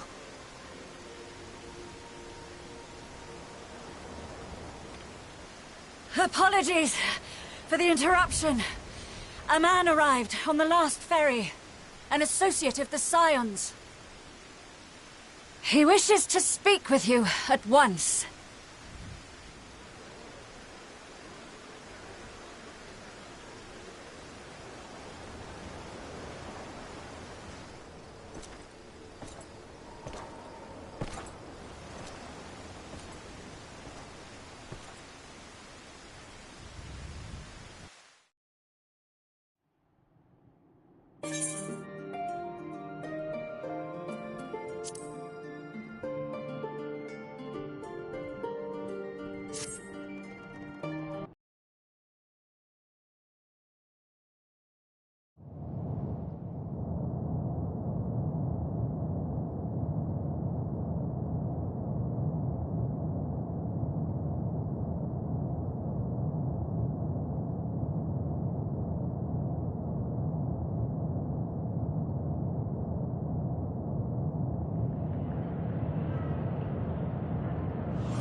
Here the path ends. There is no way to reach our nest.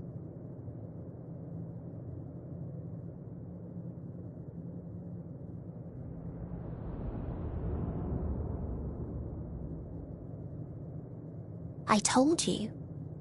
Resignation and acceptance reign in this place. The rejection of life by those who came to curse it.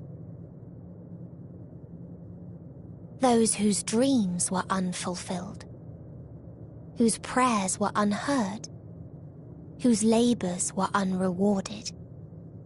Hope cannot deliver you unto hopelessness. Our refuge is beyond you. Always has it been. Such is the nature of this place.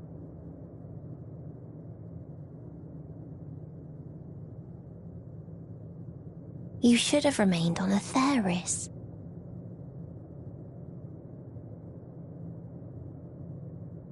Struggle will avail you not, nor will it grant your comrades peace. Come, let me relieve you of your burden. You have suffered enough.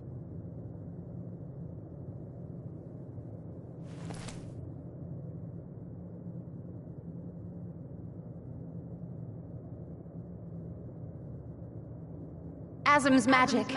So long as our souls remain, you can use it to summon us back. But you mustn't. How do we make peace with That's why it's too soon for this to end.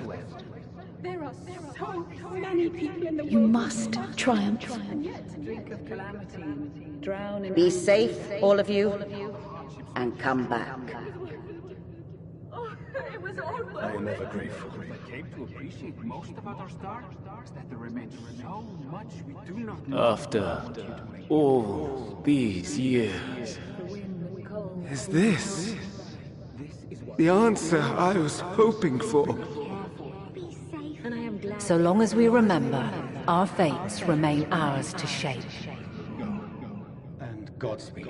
Perhaps when our time comes to return to the star, we shall remember these few days we have lost. Do not squander it. The legacy I leave you.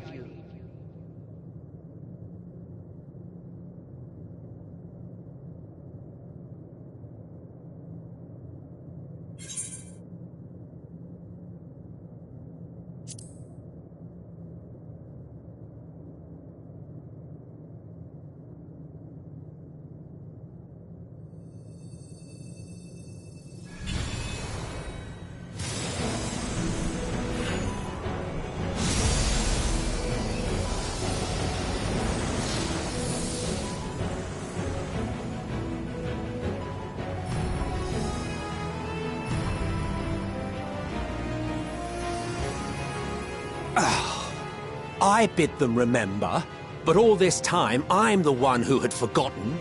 A right fool you've made of me, Hermes. And to add insult to injury, I've been denied a sound rest, forced to watch this clamorous show. Oh, come now. It's been a gripping tale. Unbreakable bonds and noble sacrifice, sprinkled with moments of levity to counterbalance the pathos. It's got it all. I, for one, would have been perfectly content to watch enraptured from the stalls.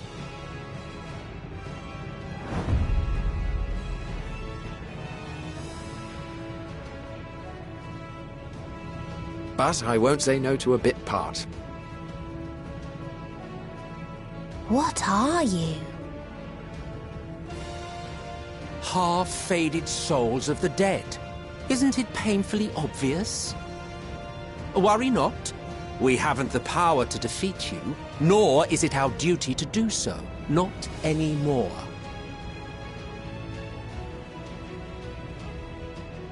That being said, we do have a score to settle. So here I am, Vinar. I suppose you needed me to tie it all together, these frayed threads of our history. But knowing you, I suspect there's a joke in it too. Oh yes, I can imagine you gloating over my forgetfulness. Were I feeling charitable, I might assume you had left room for the possibility of this outcome. Even so, you'll get no applause from me.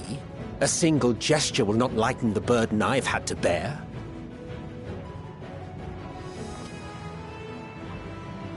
Still, you must be commended. Our methods would not have brought mankind this far.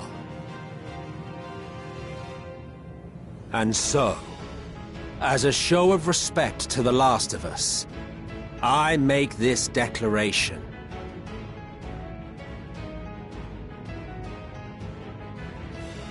You will not end our journey. That is our answer. The answer of all lives of Atheris, past and present.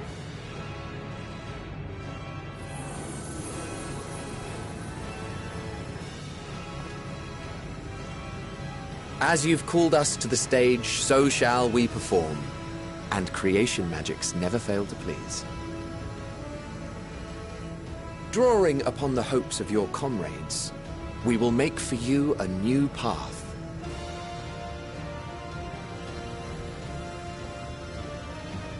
What form said path takes depends on you. So focus. Focus and envision that which rejects the claim that you cannot attain your goal.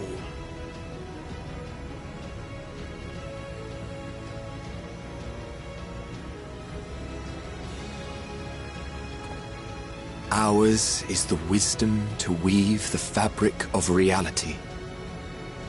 Ours is the power to create.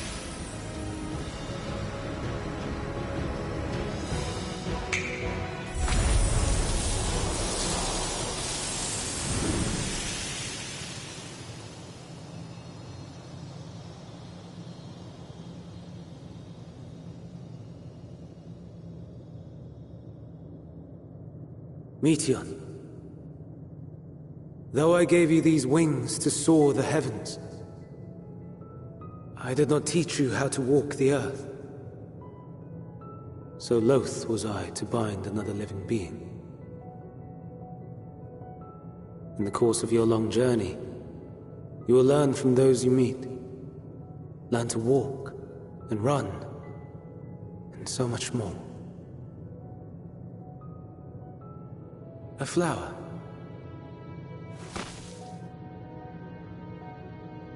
Yes. Upon your return, I will gift you a beautiful flower.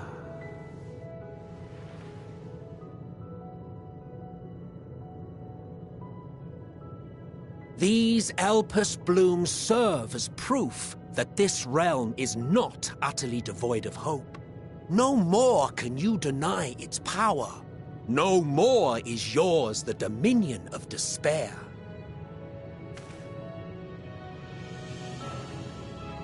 In case the practical implications were lost on you, your comrades no longer need fight their fight.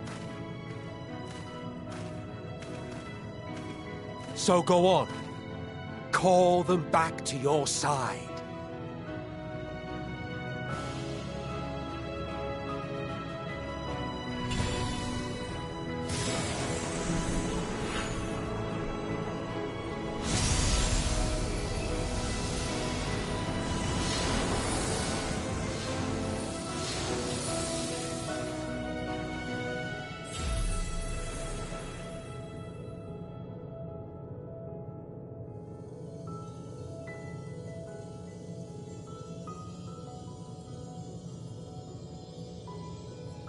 May you ever walk in the light.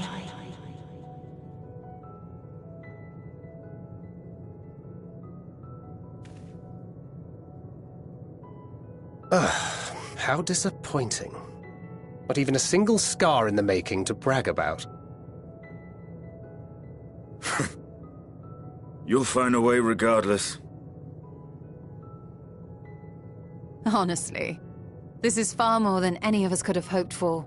Let us be thankful. Indeed.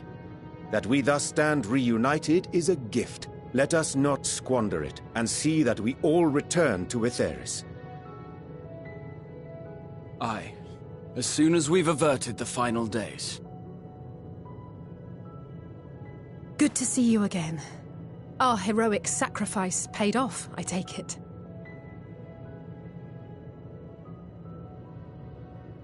Come, my friends. Let us carry on and finish it. Together.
Can you hear me?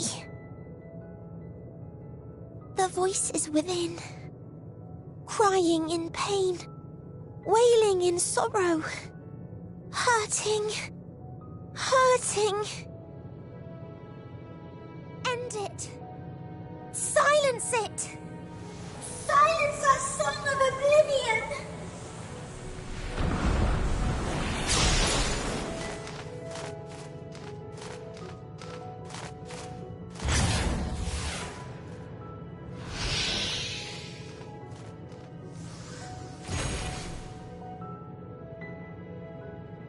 The way is open.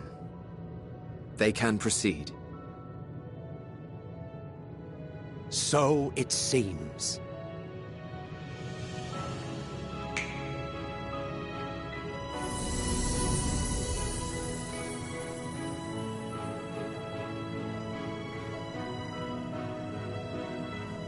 You're leaving?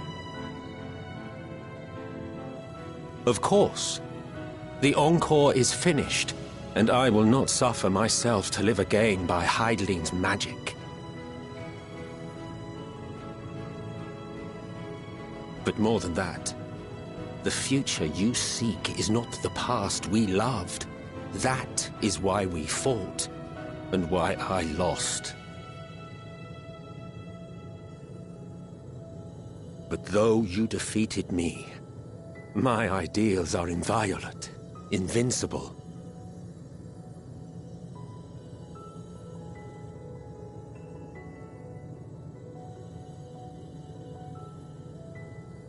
Spare me your pity. I have no use for it. If you would do something for me, save our star. See this tale to a triumphant conclusion, and with elation in your hearts, bid the final curtain fall. Only then may it rise again, and a new tale begin, with new parts for all to play.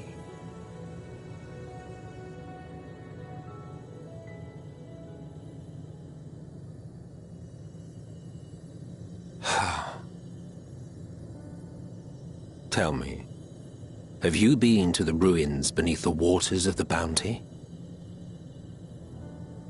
Or the treasure islands beyond the frozen waters of Blind Frost in Offerd's north? The fabled golden cities of the New World, the sacred sites of the forgotten people of the South Sea Isles? What about Mericidia, the southern continent? Do you know aught of its present state of affairs? I thought not. Even of your little Eorzea, you know precious little. The true identities of the 12, for instance. All of which is to say, expand your horizons, go forth and seek discovery. Some of the civilizations in the reflections will surprise you.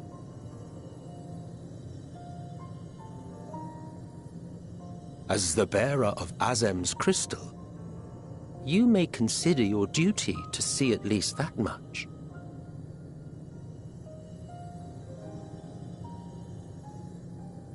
I certainly did.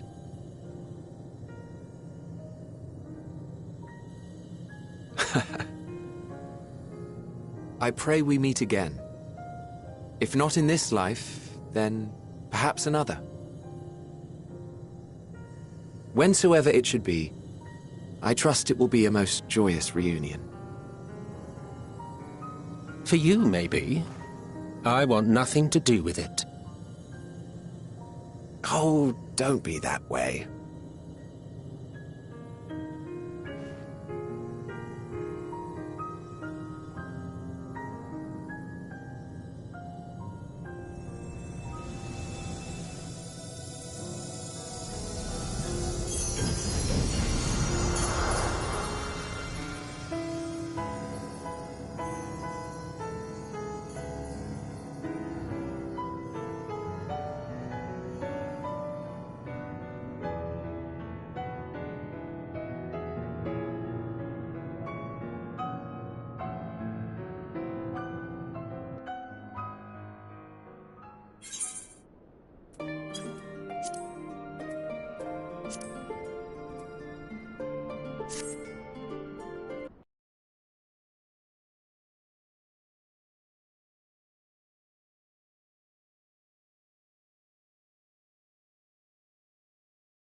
That you still stand. Your determination defies all reason. The souls within me writhe and recoil in your presence. What must I do? What pain must I visit upon you to make you surrender to despair? No one is unbreakable. What pains one may weather may bring another to tears. But therein lies our strength. For when we fall, our brothers and sisters are there to raise us up, again and again, without end. I see.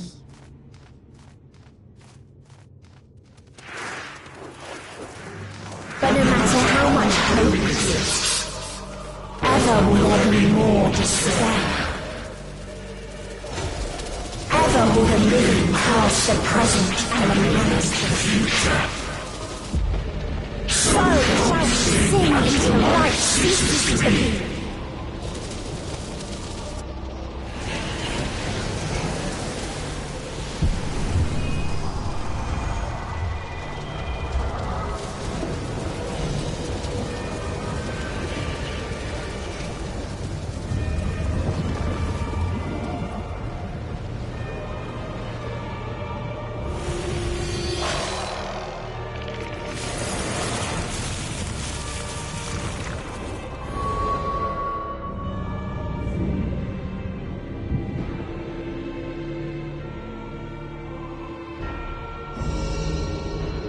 Seven hells!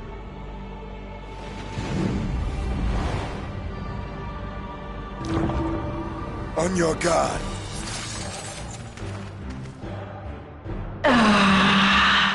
The rage. It rises. Rises.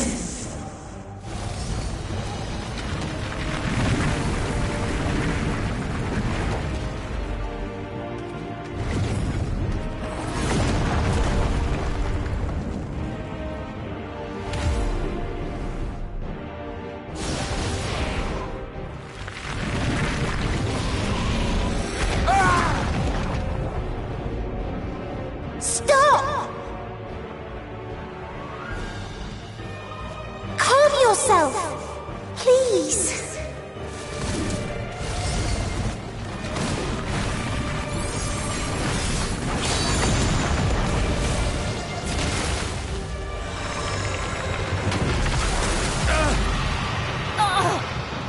We die in pain.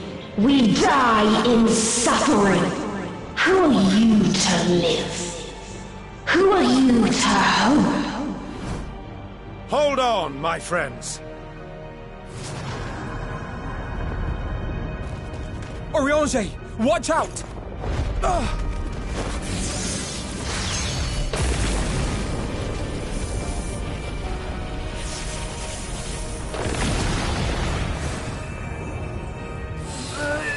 Alphino! We cannot comprehend. We cannot know. We cannot know!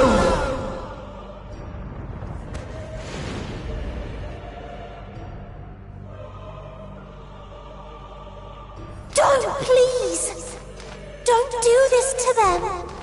To yourself! Just one good strike.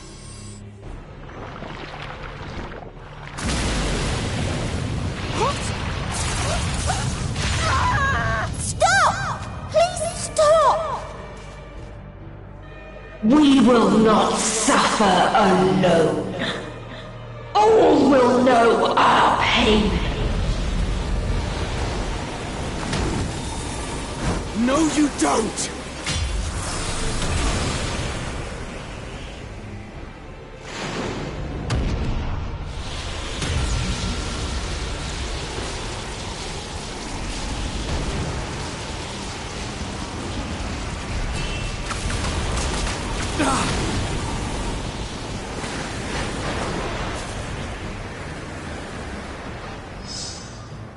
All are washed in ice, a frozen waste, forever silent.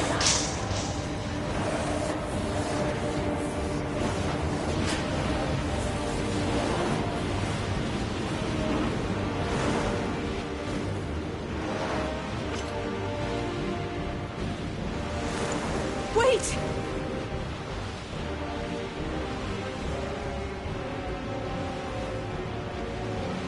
Don't!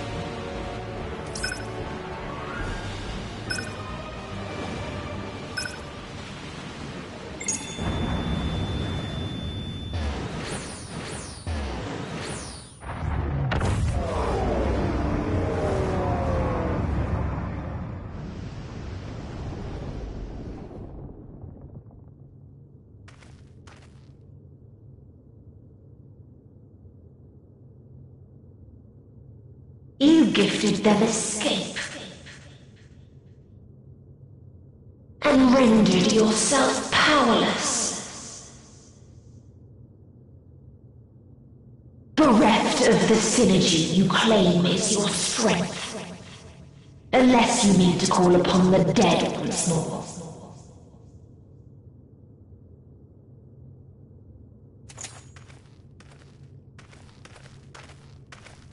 Defiant to the last, but you will be one with us ere long. You will be battered and torn and made to crawl. You will weep and wail and curse your impotence, curse your life as it fades.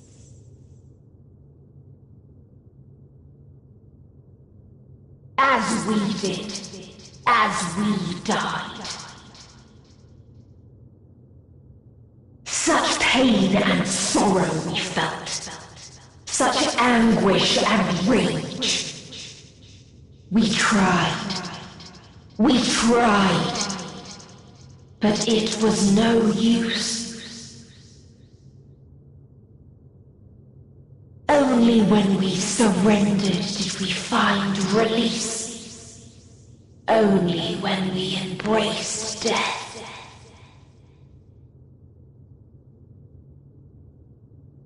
So join us in despair and embrace yours.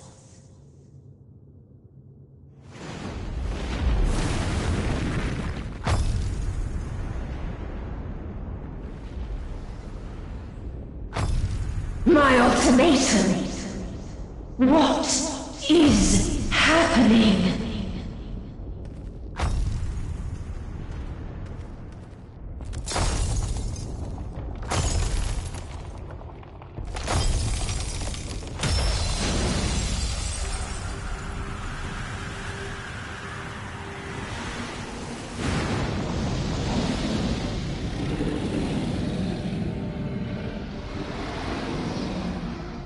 At the end of everything, I find you, my friend. I sought something in you once, as you did in me.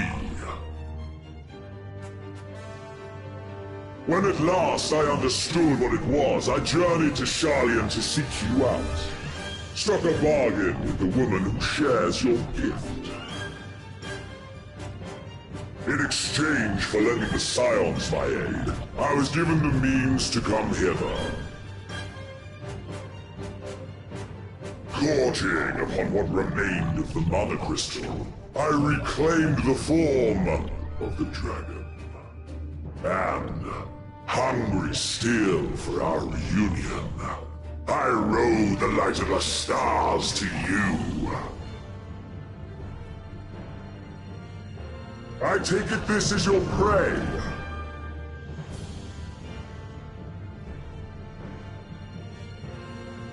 But why does it still live? Surely it is no match for you. I assumed you would be above something so banal as despair. Am I mistaken?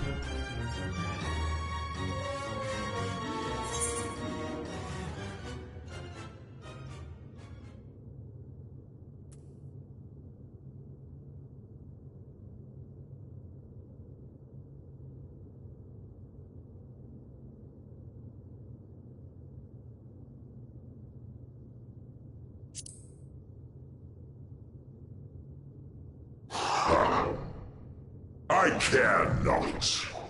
What I desire of you isn't succor, it is satisfaction.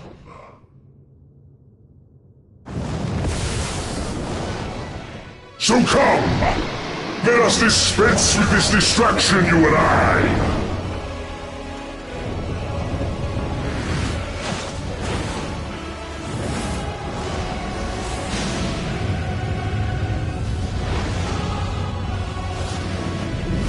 You struggle in vain.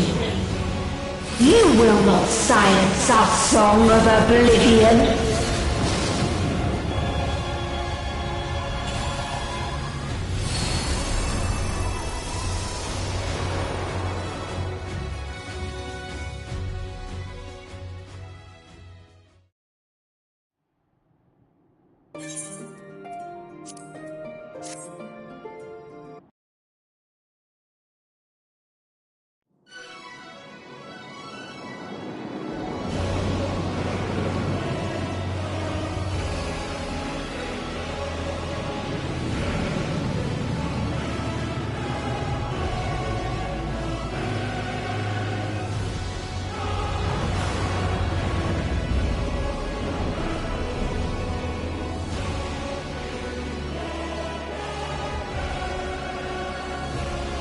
You will never reach it. Will never reach the deliverance you seek.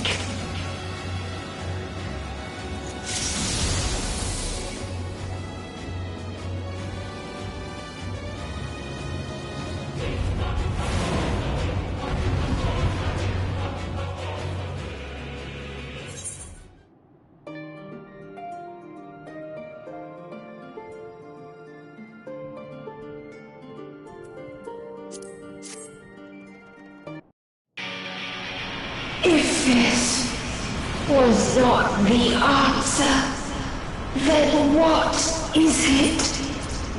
What?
If this was not the answer, then what is it?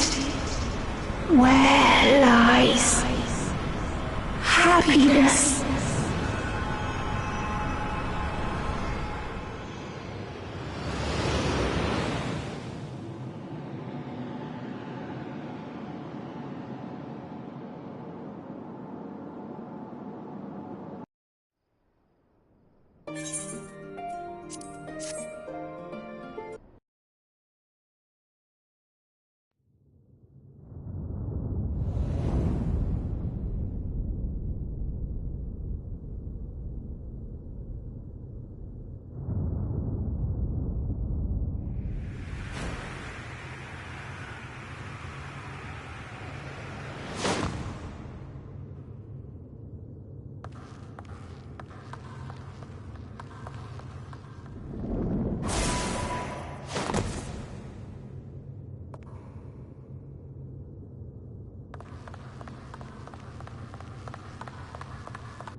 No matter where we flew, there was only darkness and loneliness and pain. We couldn't find the answers Hermes yearned for. The answers he deserved.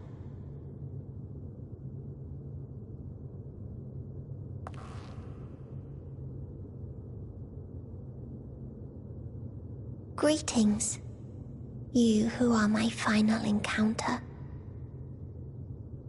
I wish to hear your words, share your feelings, know your thoughts. May we please be friends?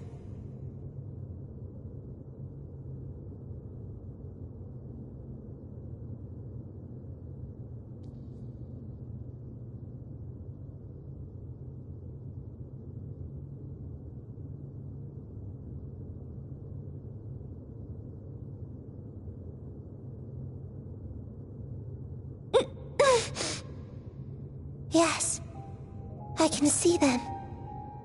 The memories of a long, long journey. So many people. The thoughts of them overflowing in your heart.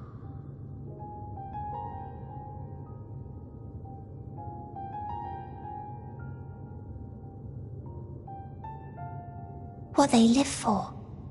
What gives their lives meaning. There was never a single answer. You gather pieces of happiness, precious and fragile, only to lose them. Then start again. On and on it goes, until death takes you into its gentle embrace.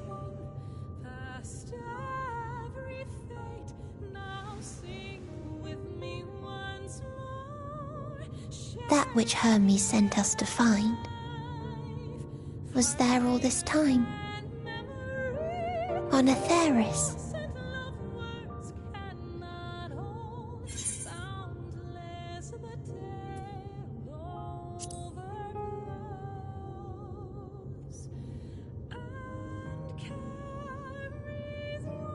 Like a field of flowers, perhaps. At first a single blossom. It spreads and takes on more colors. Thank you for guiding me here. To find these words at journey's end fills me with joy.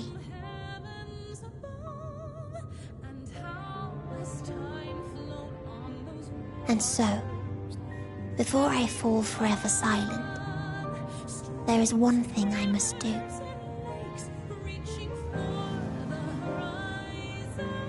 No expression of regret will undo what my sisters and I have done, or restore what we have stolen.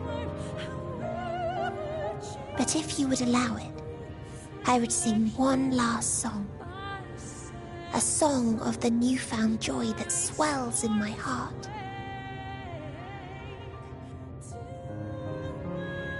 Of the beauty of light when it shines across a dark and starless sea.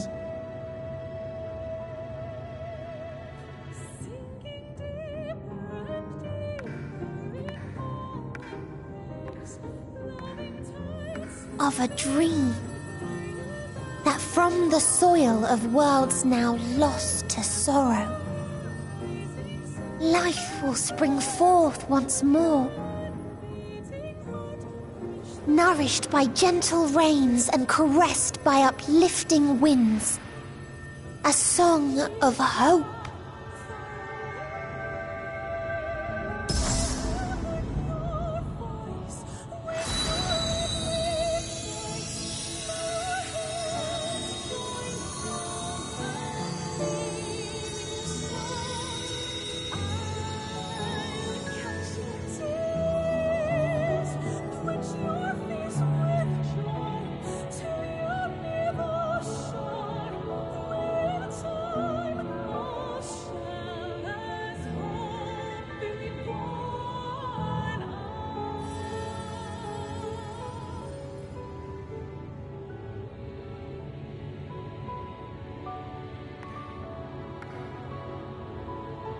One day, life will fill the universe again. And Hermes will see this and smile. How, I do not know. But I do know that where there is a will, there is a way. After all, miracles happen every day, do they not?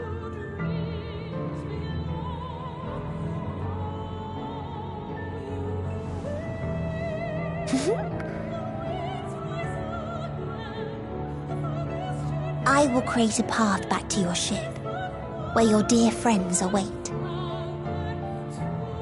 Hold in your heart your desire to return to them, then follow my lead and walk forth. That hope will surely guide you true.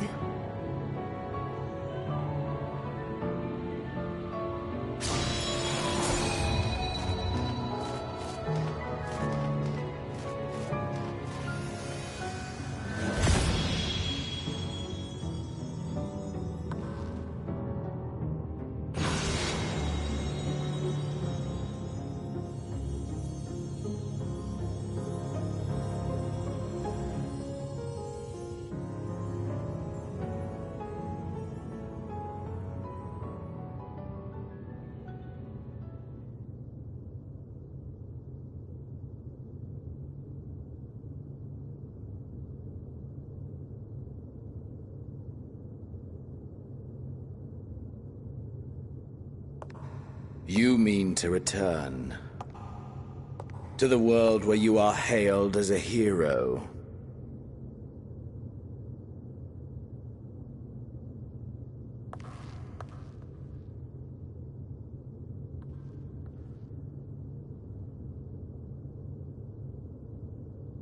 Hear me then.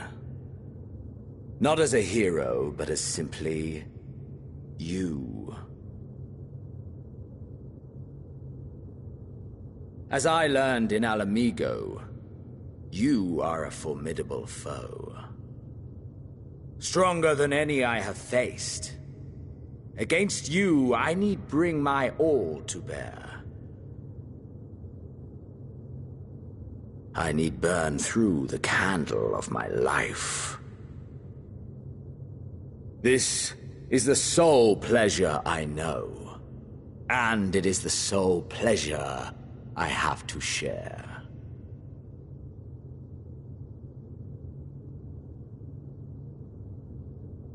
And so I come before you to issue challenge and offer singular bliss. If you wish to walk away, I will not stop you. You value life. You do not burn yours save for reasons you deem worthy. Reasons such as those which brought you here. The salvation of a world and its people. The motives of a hero true.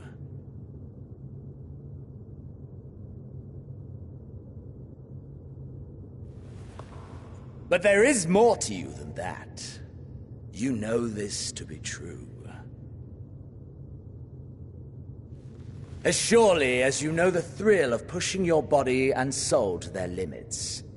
Of confronting ever mightier foes, dancing ever closer to the precipice, wondering if this will be the one to finally fill the void. Such pleasures you seek for their own sake, and no other reason. Is this not so, adventurer?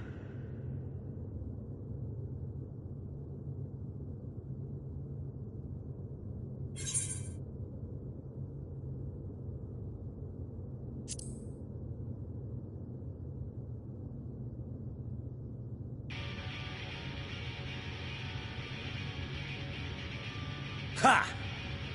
Acceptance! At long last! The conflagration of our clash will scorch even the stars!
come!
That I should lose again.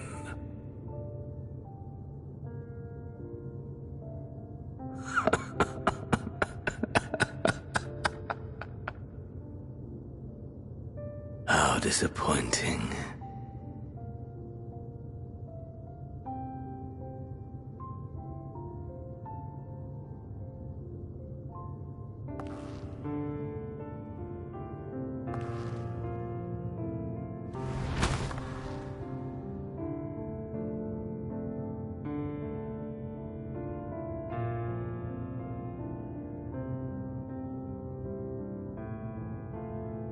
Never have I understood those around me, understood their obsessions. Besieged by their banality, the world is a mire of tedium and trivialities. But in these fleeting moments, there is a spark, blinding, brilliant. Gone too soon.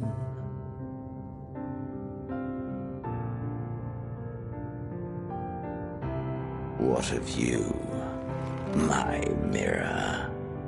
Born into this world, bestowed name, bid to seek out strife and adventure.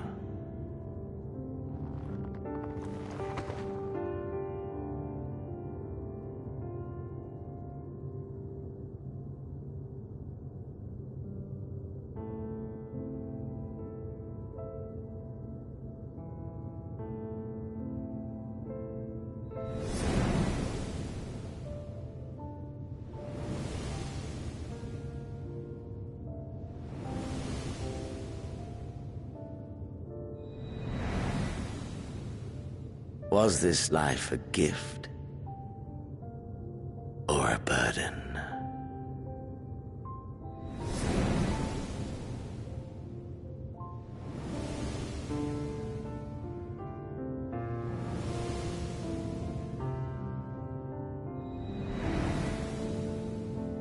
Did you find fulfillment?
Can you hear?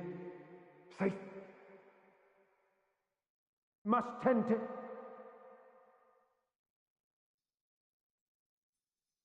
Open your... Please. Someone, and... Please.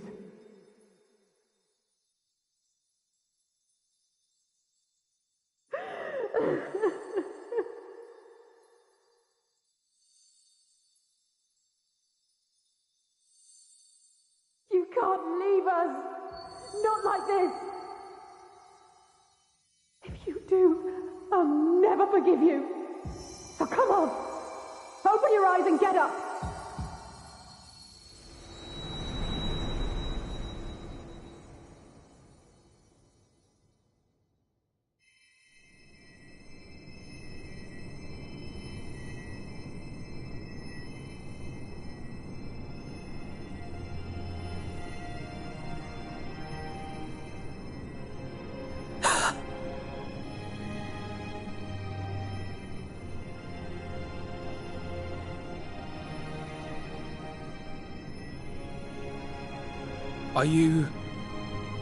Are you with us?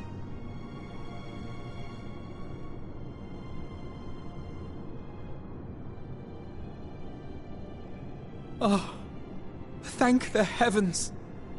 For a moment we thought...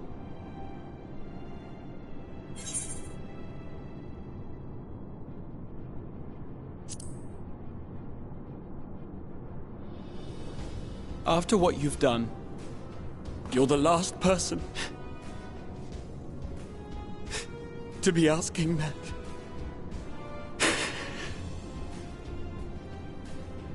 You... How can you keep your promise if you're not here?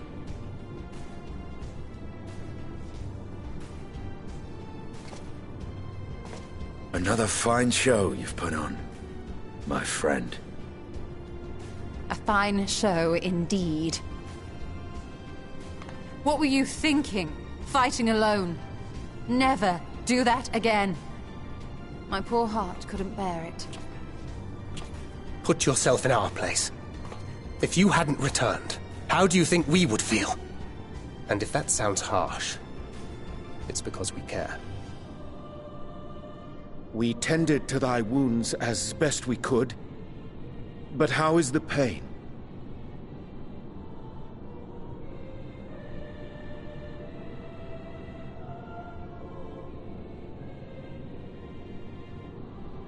That is gladdening. Grievous as thine injuries were, however, I would counsel repose for a time. Gladdening!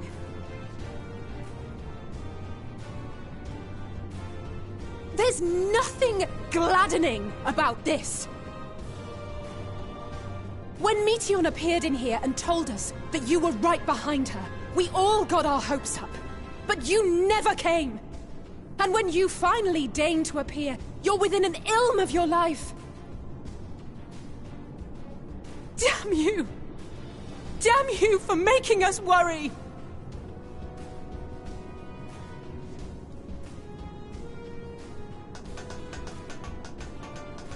Oh, those were cries of celebration!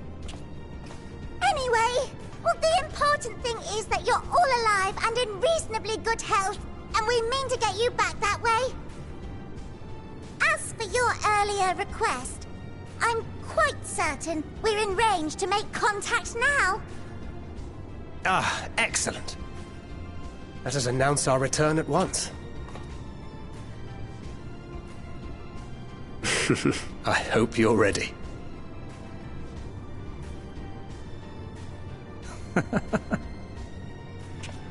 While you were unconscious, we set out from Ultima Thule, you see. Can you stand? If so, you may wish to see what's outside.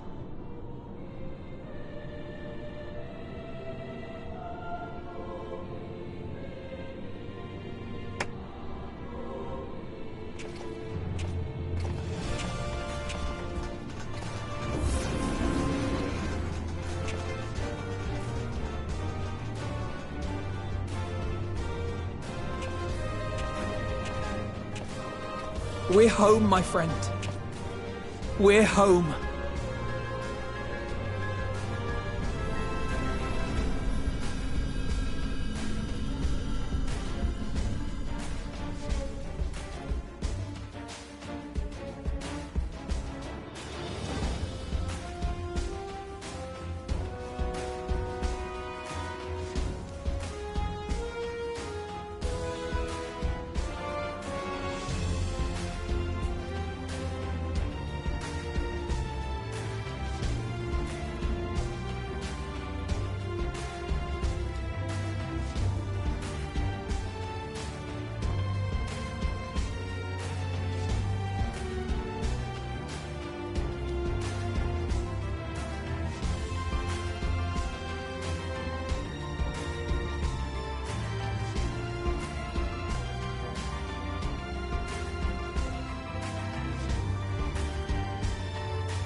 Is that?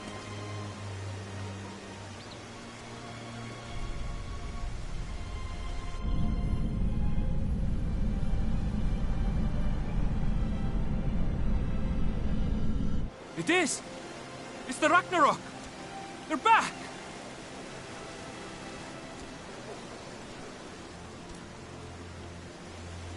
Thank heavens. Truly. They've done it! Welcome home. Ah! Yes!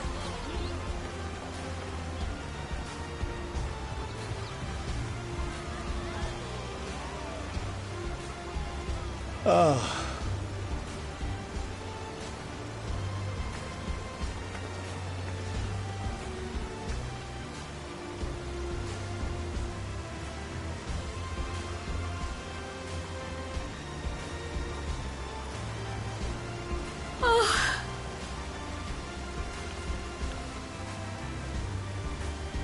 Welcome home, everyone!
Dearest Mother, dearest Father, this letter will be the very last that I write to you from the Rising Stones.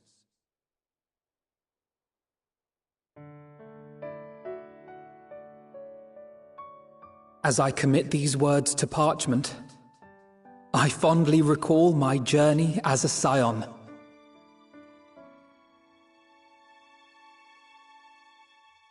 From the time I first walked into the Order's former halls, to the time I set forth to forestall the final days.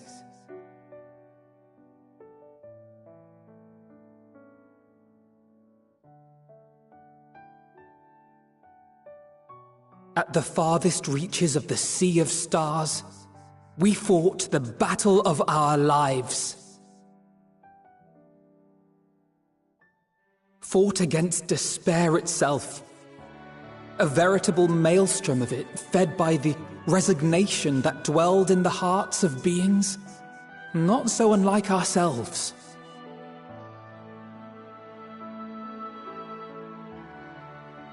Full oft have I harbored the same malaise.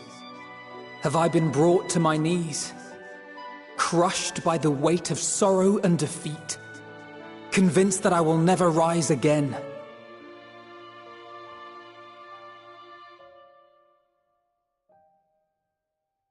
However, I have also known many moments of unbridled joy and happiness.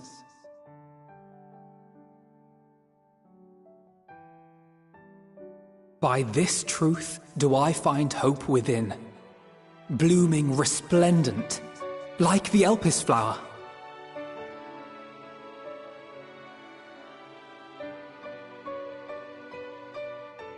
And thus do I endure.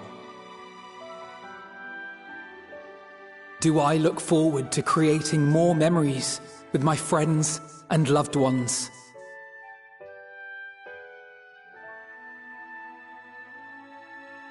For from these fertile seeds, yet more hope shall spring forth.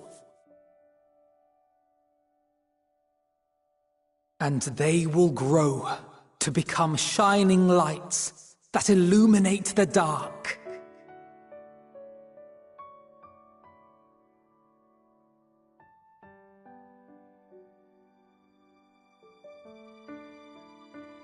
Thus believing, I leave the rising stones behind, as will my comrades. For, as we have decided, after careful deliberation,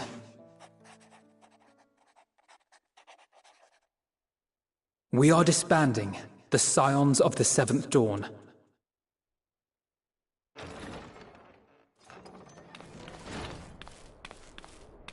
There you are, Alphino.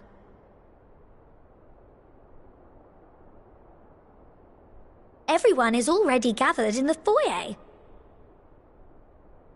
My apologies. I'll be right there.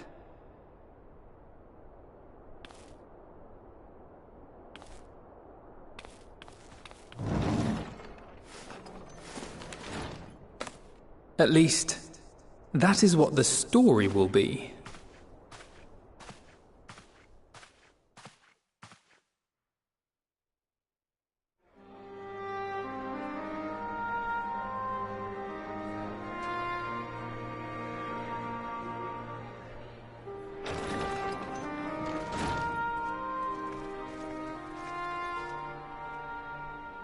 Sorry to keep you all waiting.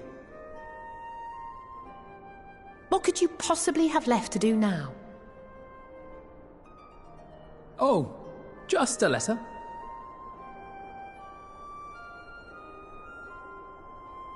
I imagine it will be a while before we can gather like this again. So it must be, if we're to keep up appearances. From now on, it falls to the Grand Company of Eorzea and its allies to deal with the realm's crises. Meanwhile, we shall return to our erstwhile ways. Retreating from plain sight, to take our place in the shadows once more. Indeed. For the foreseeable future, I expect that we must work independently, as we seek out problems that want for solving. But a day will come when we face another great challenge, and we will face it together, as we always have.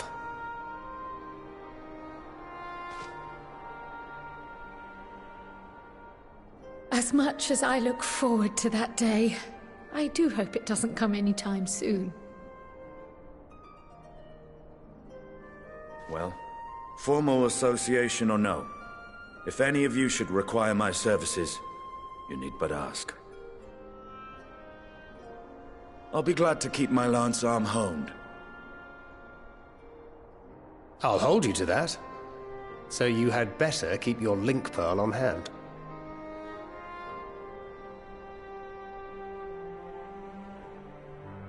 So you really mean to stay, Tataru? Oh, someone has to keep the Rising Stones in proper order. And even a super-secret organization requires a super-secret base of operations.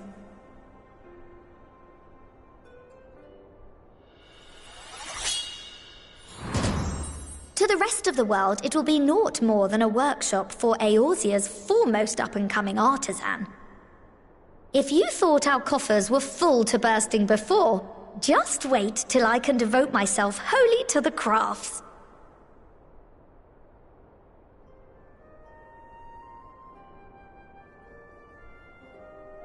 Plotting to build a mercantile empire to rival that of Lord Lodorito, are we?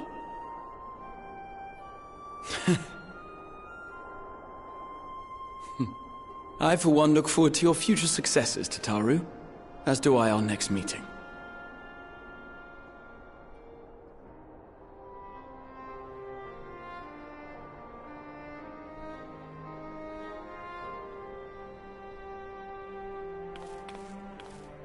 And with that, I believe it is past time you all made ready to depart. Leave no preparations undone or words unsaid, all right? Now, off with you.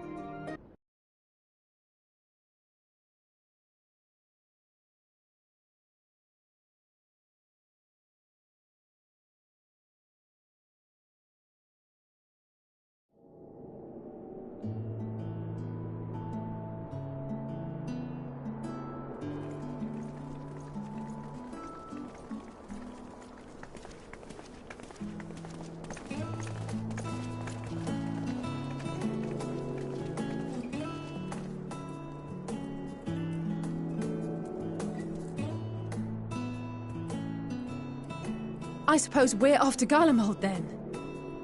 Though we ought to speak with Lord Emmerich first. If he's received word of any recent developments, we need to know. 'Twould be prudent to purchase some warmer clothes at least. Mayhap we can pick up a few souvenirs for Euless and the others while we're at it. Where will you all be heading next? Dravania. There is a book I've been meaning to borrow from the Great Google Library. And I can think of at least one person who would be most displeased should I fail to visit before leaving. We've no particular destination in mind, but we do intend to stop in Sharlayan before we set off. We had thought to ask after the Loporrits. I am curious as to how well those who chose to remain are adapting to their changed circumstances. Might we accompany you then? Raha and I were planning to return to the Baldessian Annex. Commissions have been piling up in our absence, and they must be dealt with ere we begin our work in earnest. Estinian, you will return to Radzat Han, will you not? Aye. For Vritra's benefit, though I've yet to hear the details. I may not stay long. I see. Then it is here the Scions at last part ways, each to some far-flung corner of the realm.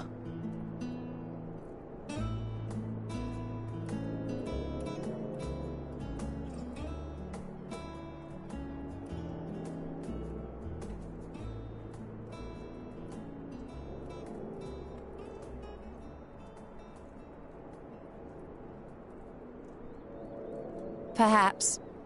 But I believe one of our number, a rather important one at that, has yet to divulge his plans.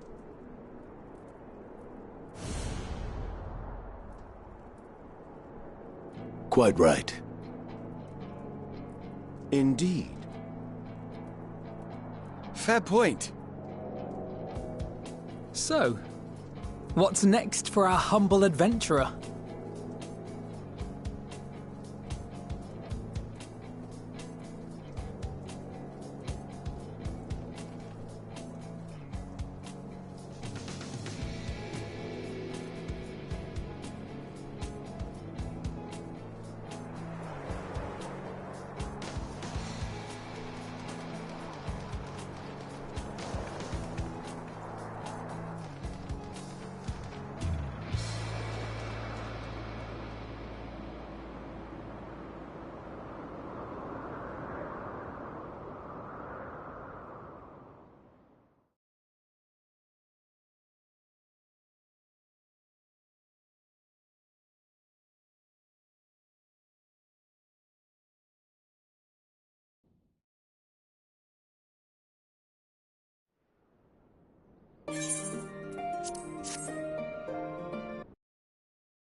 The constancy of this place never ceases to amaze me. An ocean of souls, shimmering and eternal.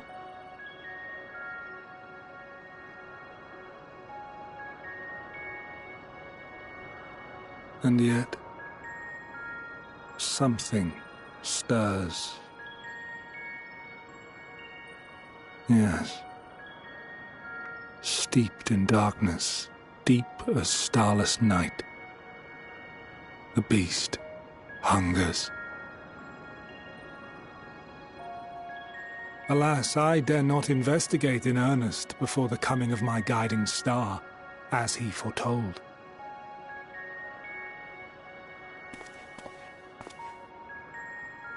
We shall descend to the depths, you and I, to confront the dread beast Pandemonium.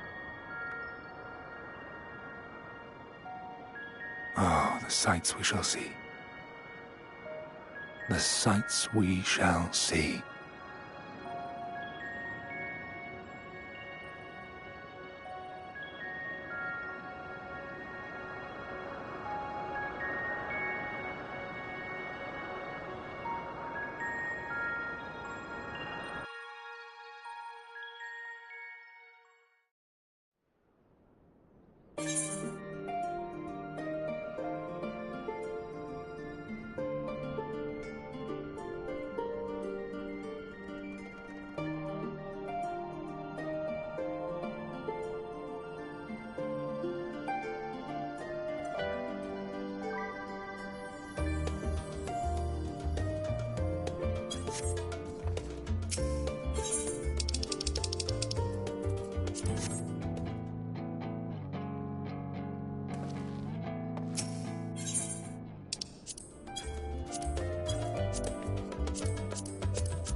Fair shot. Nicely done. Let me truss this one up, and I'll make my way over to you.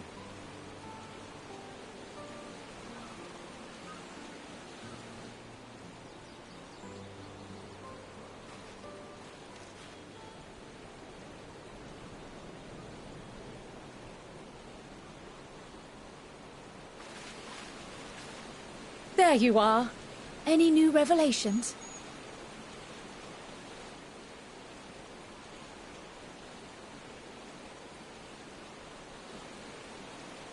So you met with that gleaner again, this time to capture a hornbill. I understand catching and bringing in creatures from the outside, but what's the point of chasing after ones already here? Oh, it's a simple thing, really.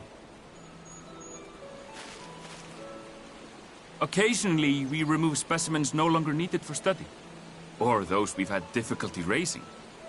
But we can't simply turn them loose. Safely returning such creatures to their native habitats is another facet of a gleaner's duties. But not in this case, I'm afraid. I've been asked to bring the bird below.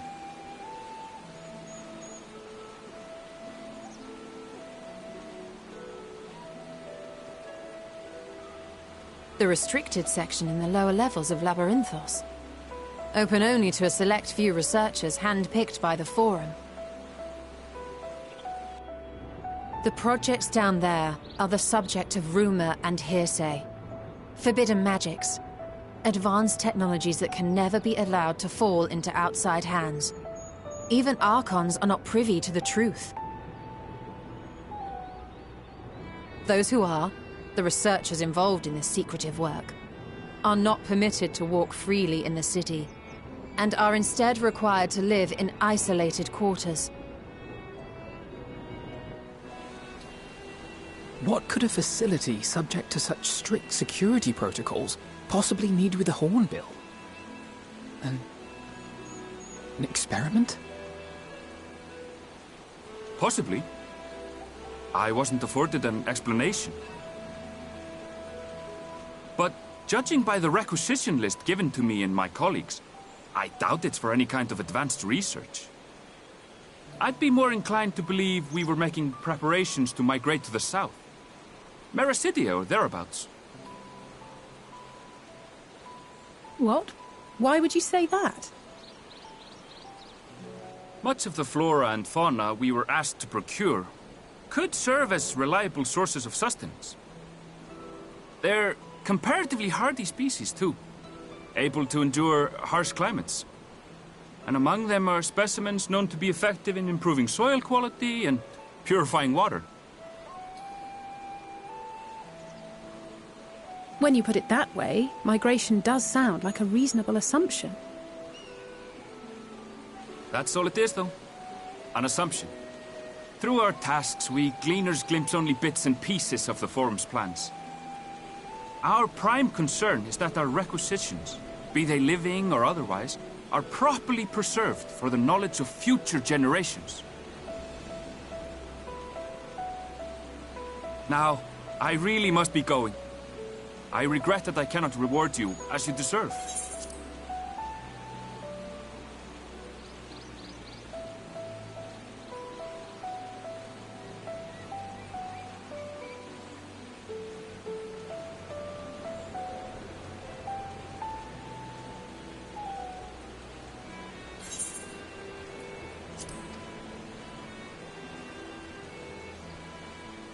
Perhaps you might reward us after a fashion, then. It is imperative that we reach the lower levels. And seeing as you are already set to descend with your assigned cargo, mayhap we could accompany you as your assistants. I'm afraid that won't be possible. Once the animals have been prepared for transport, we send them down separately via the lift. I will, of course, follow after to make my report, but I can hardly pass you off as porters when there's nothing left to carry.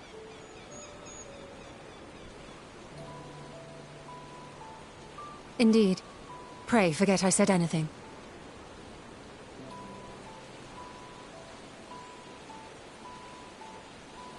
How do you feel about climbing?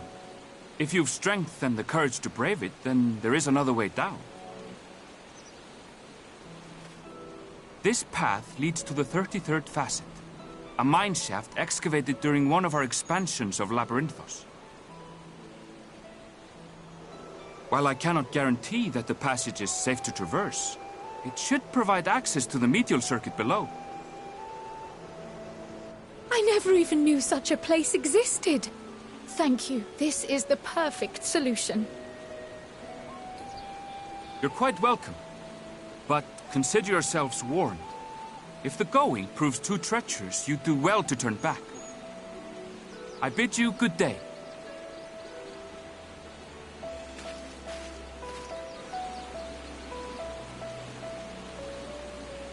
Well, turning back is hardly an option, not when we've come this far. Let's go and take a look at this mine shaft.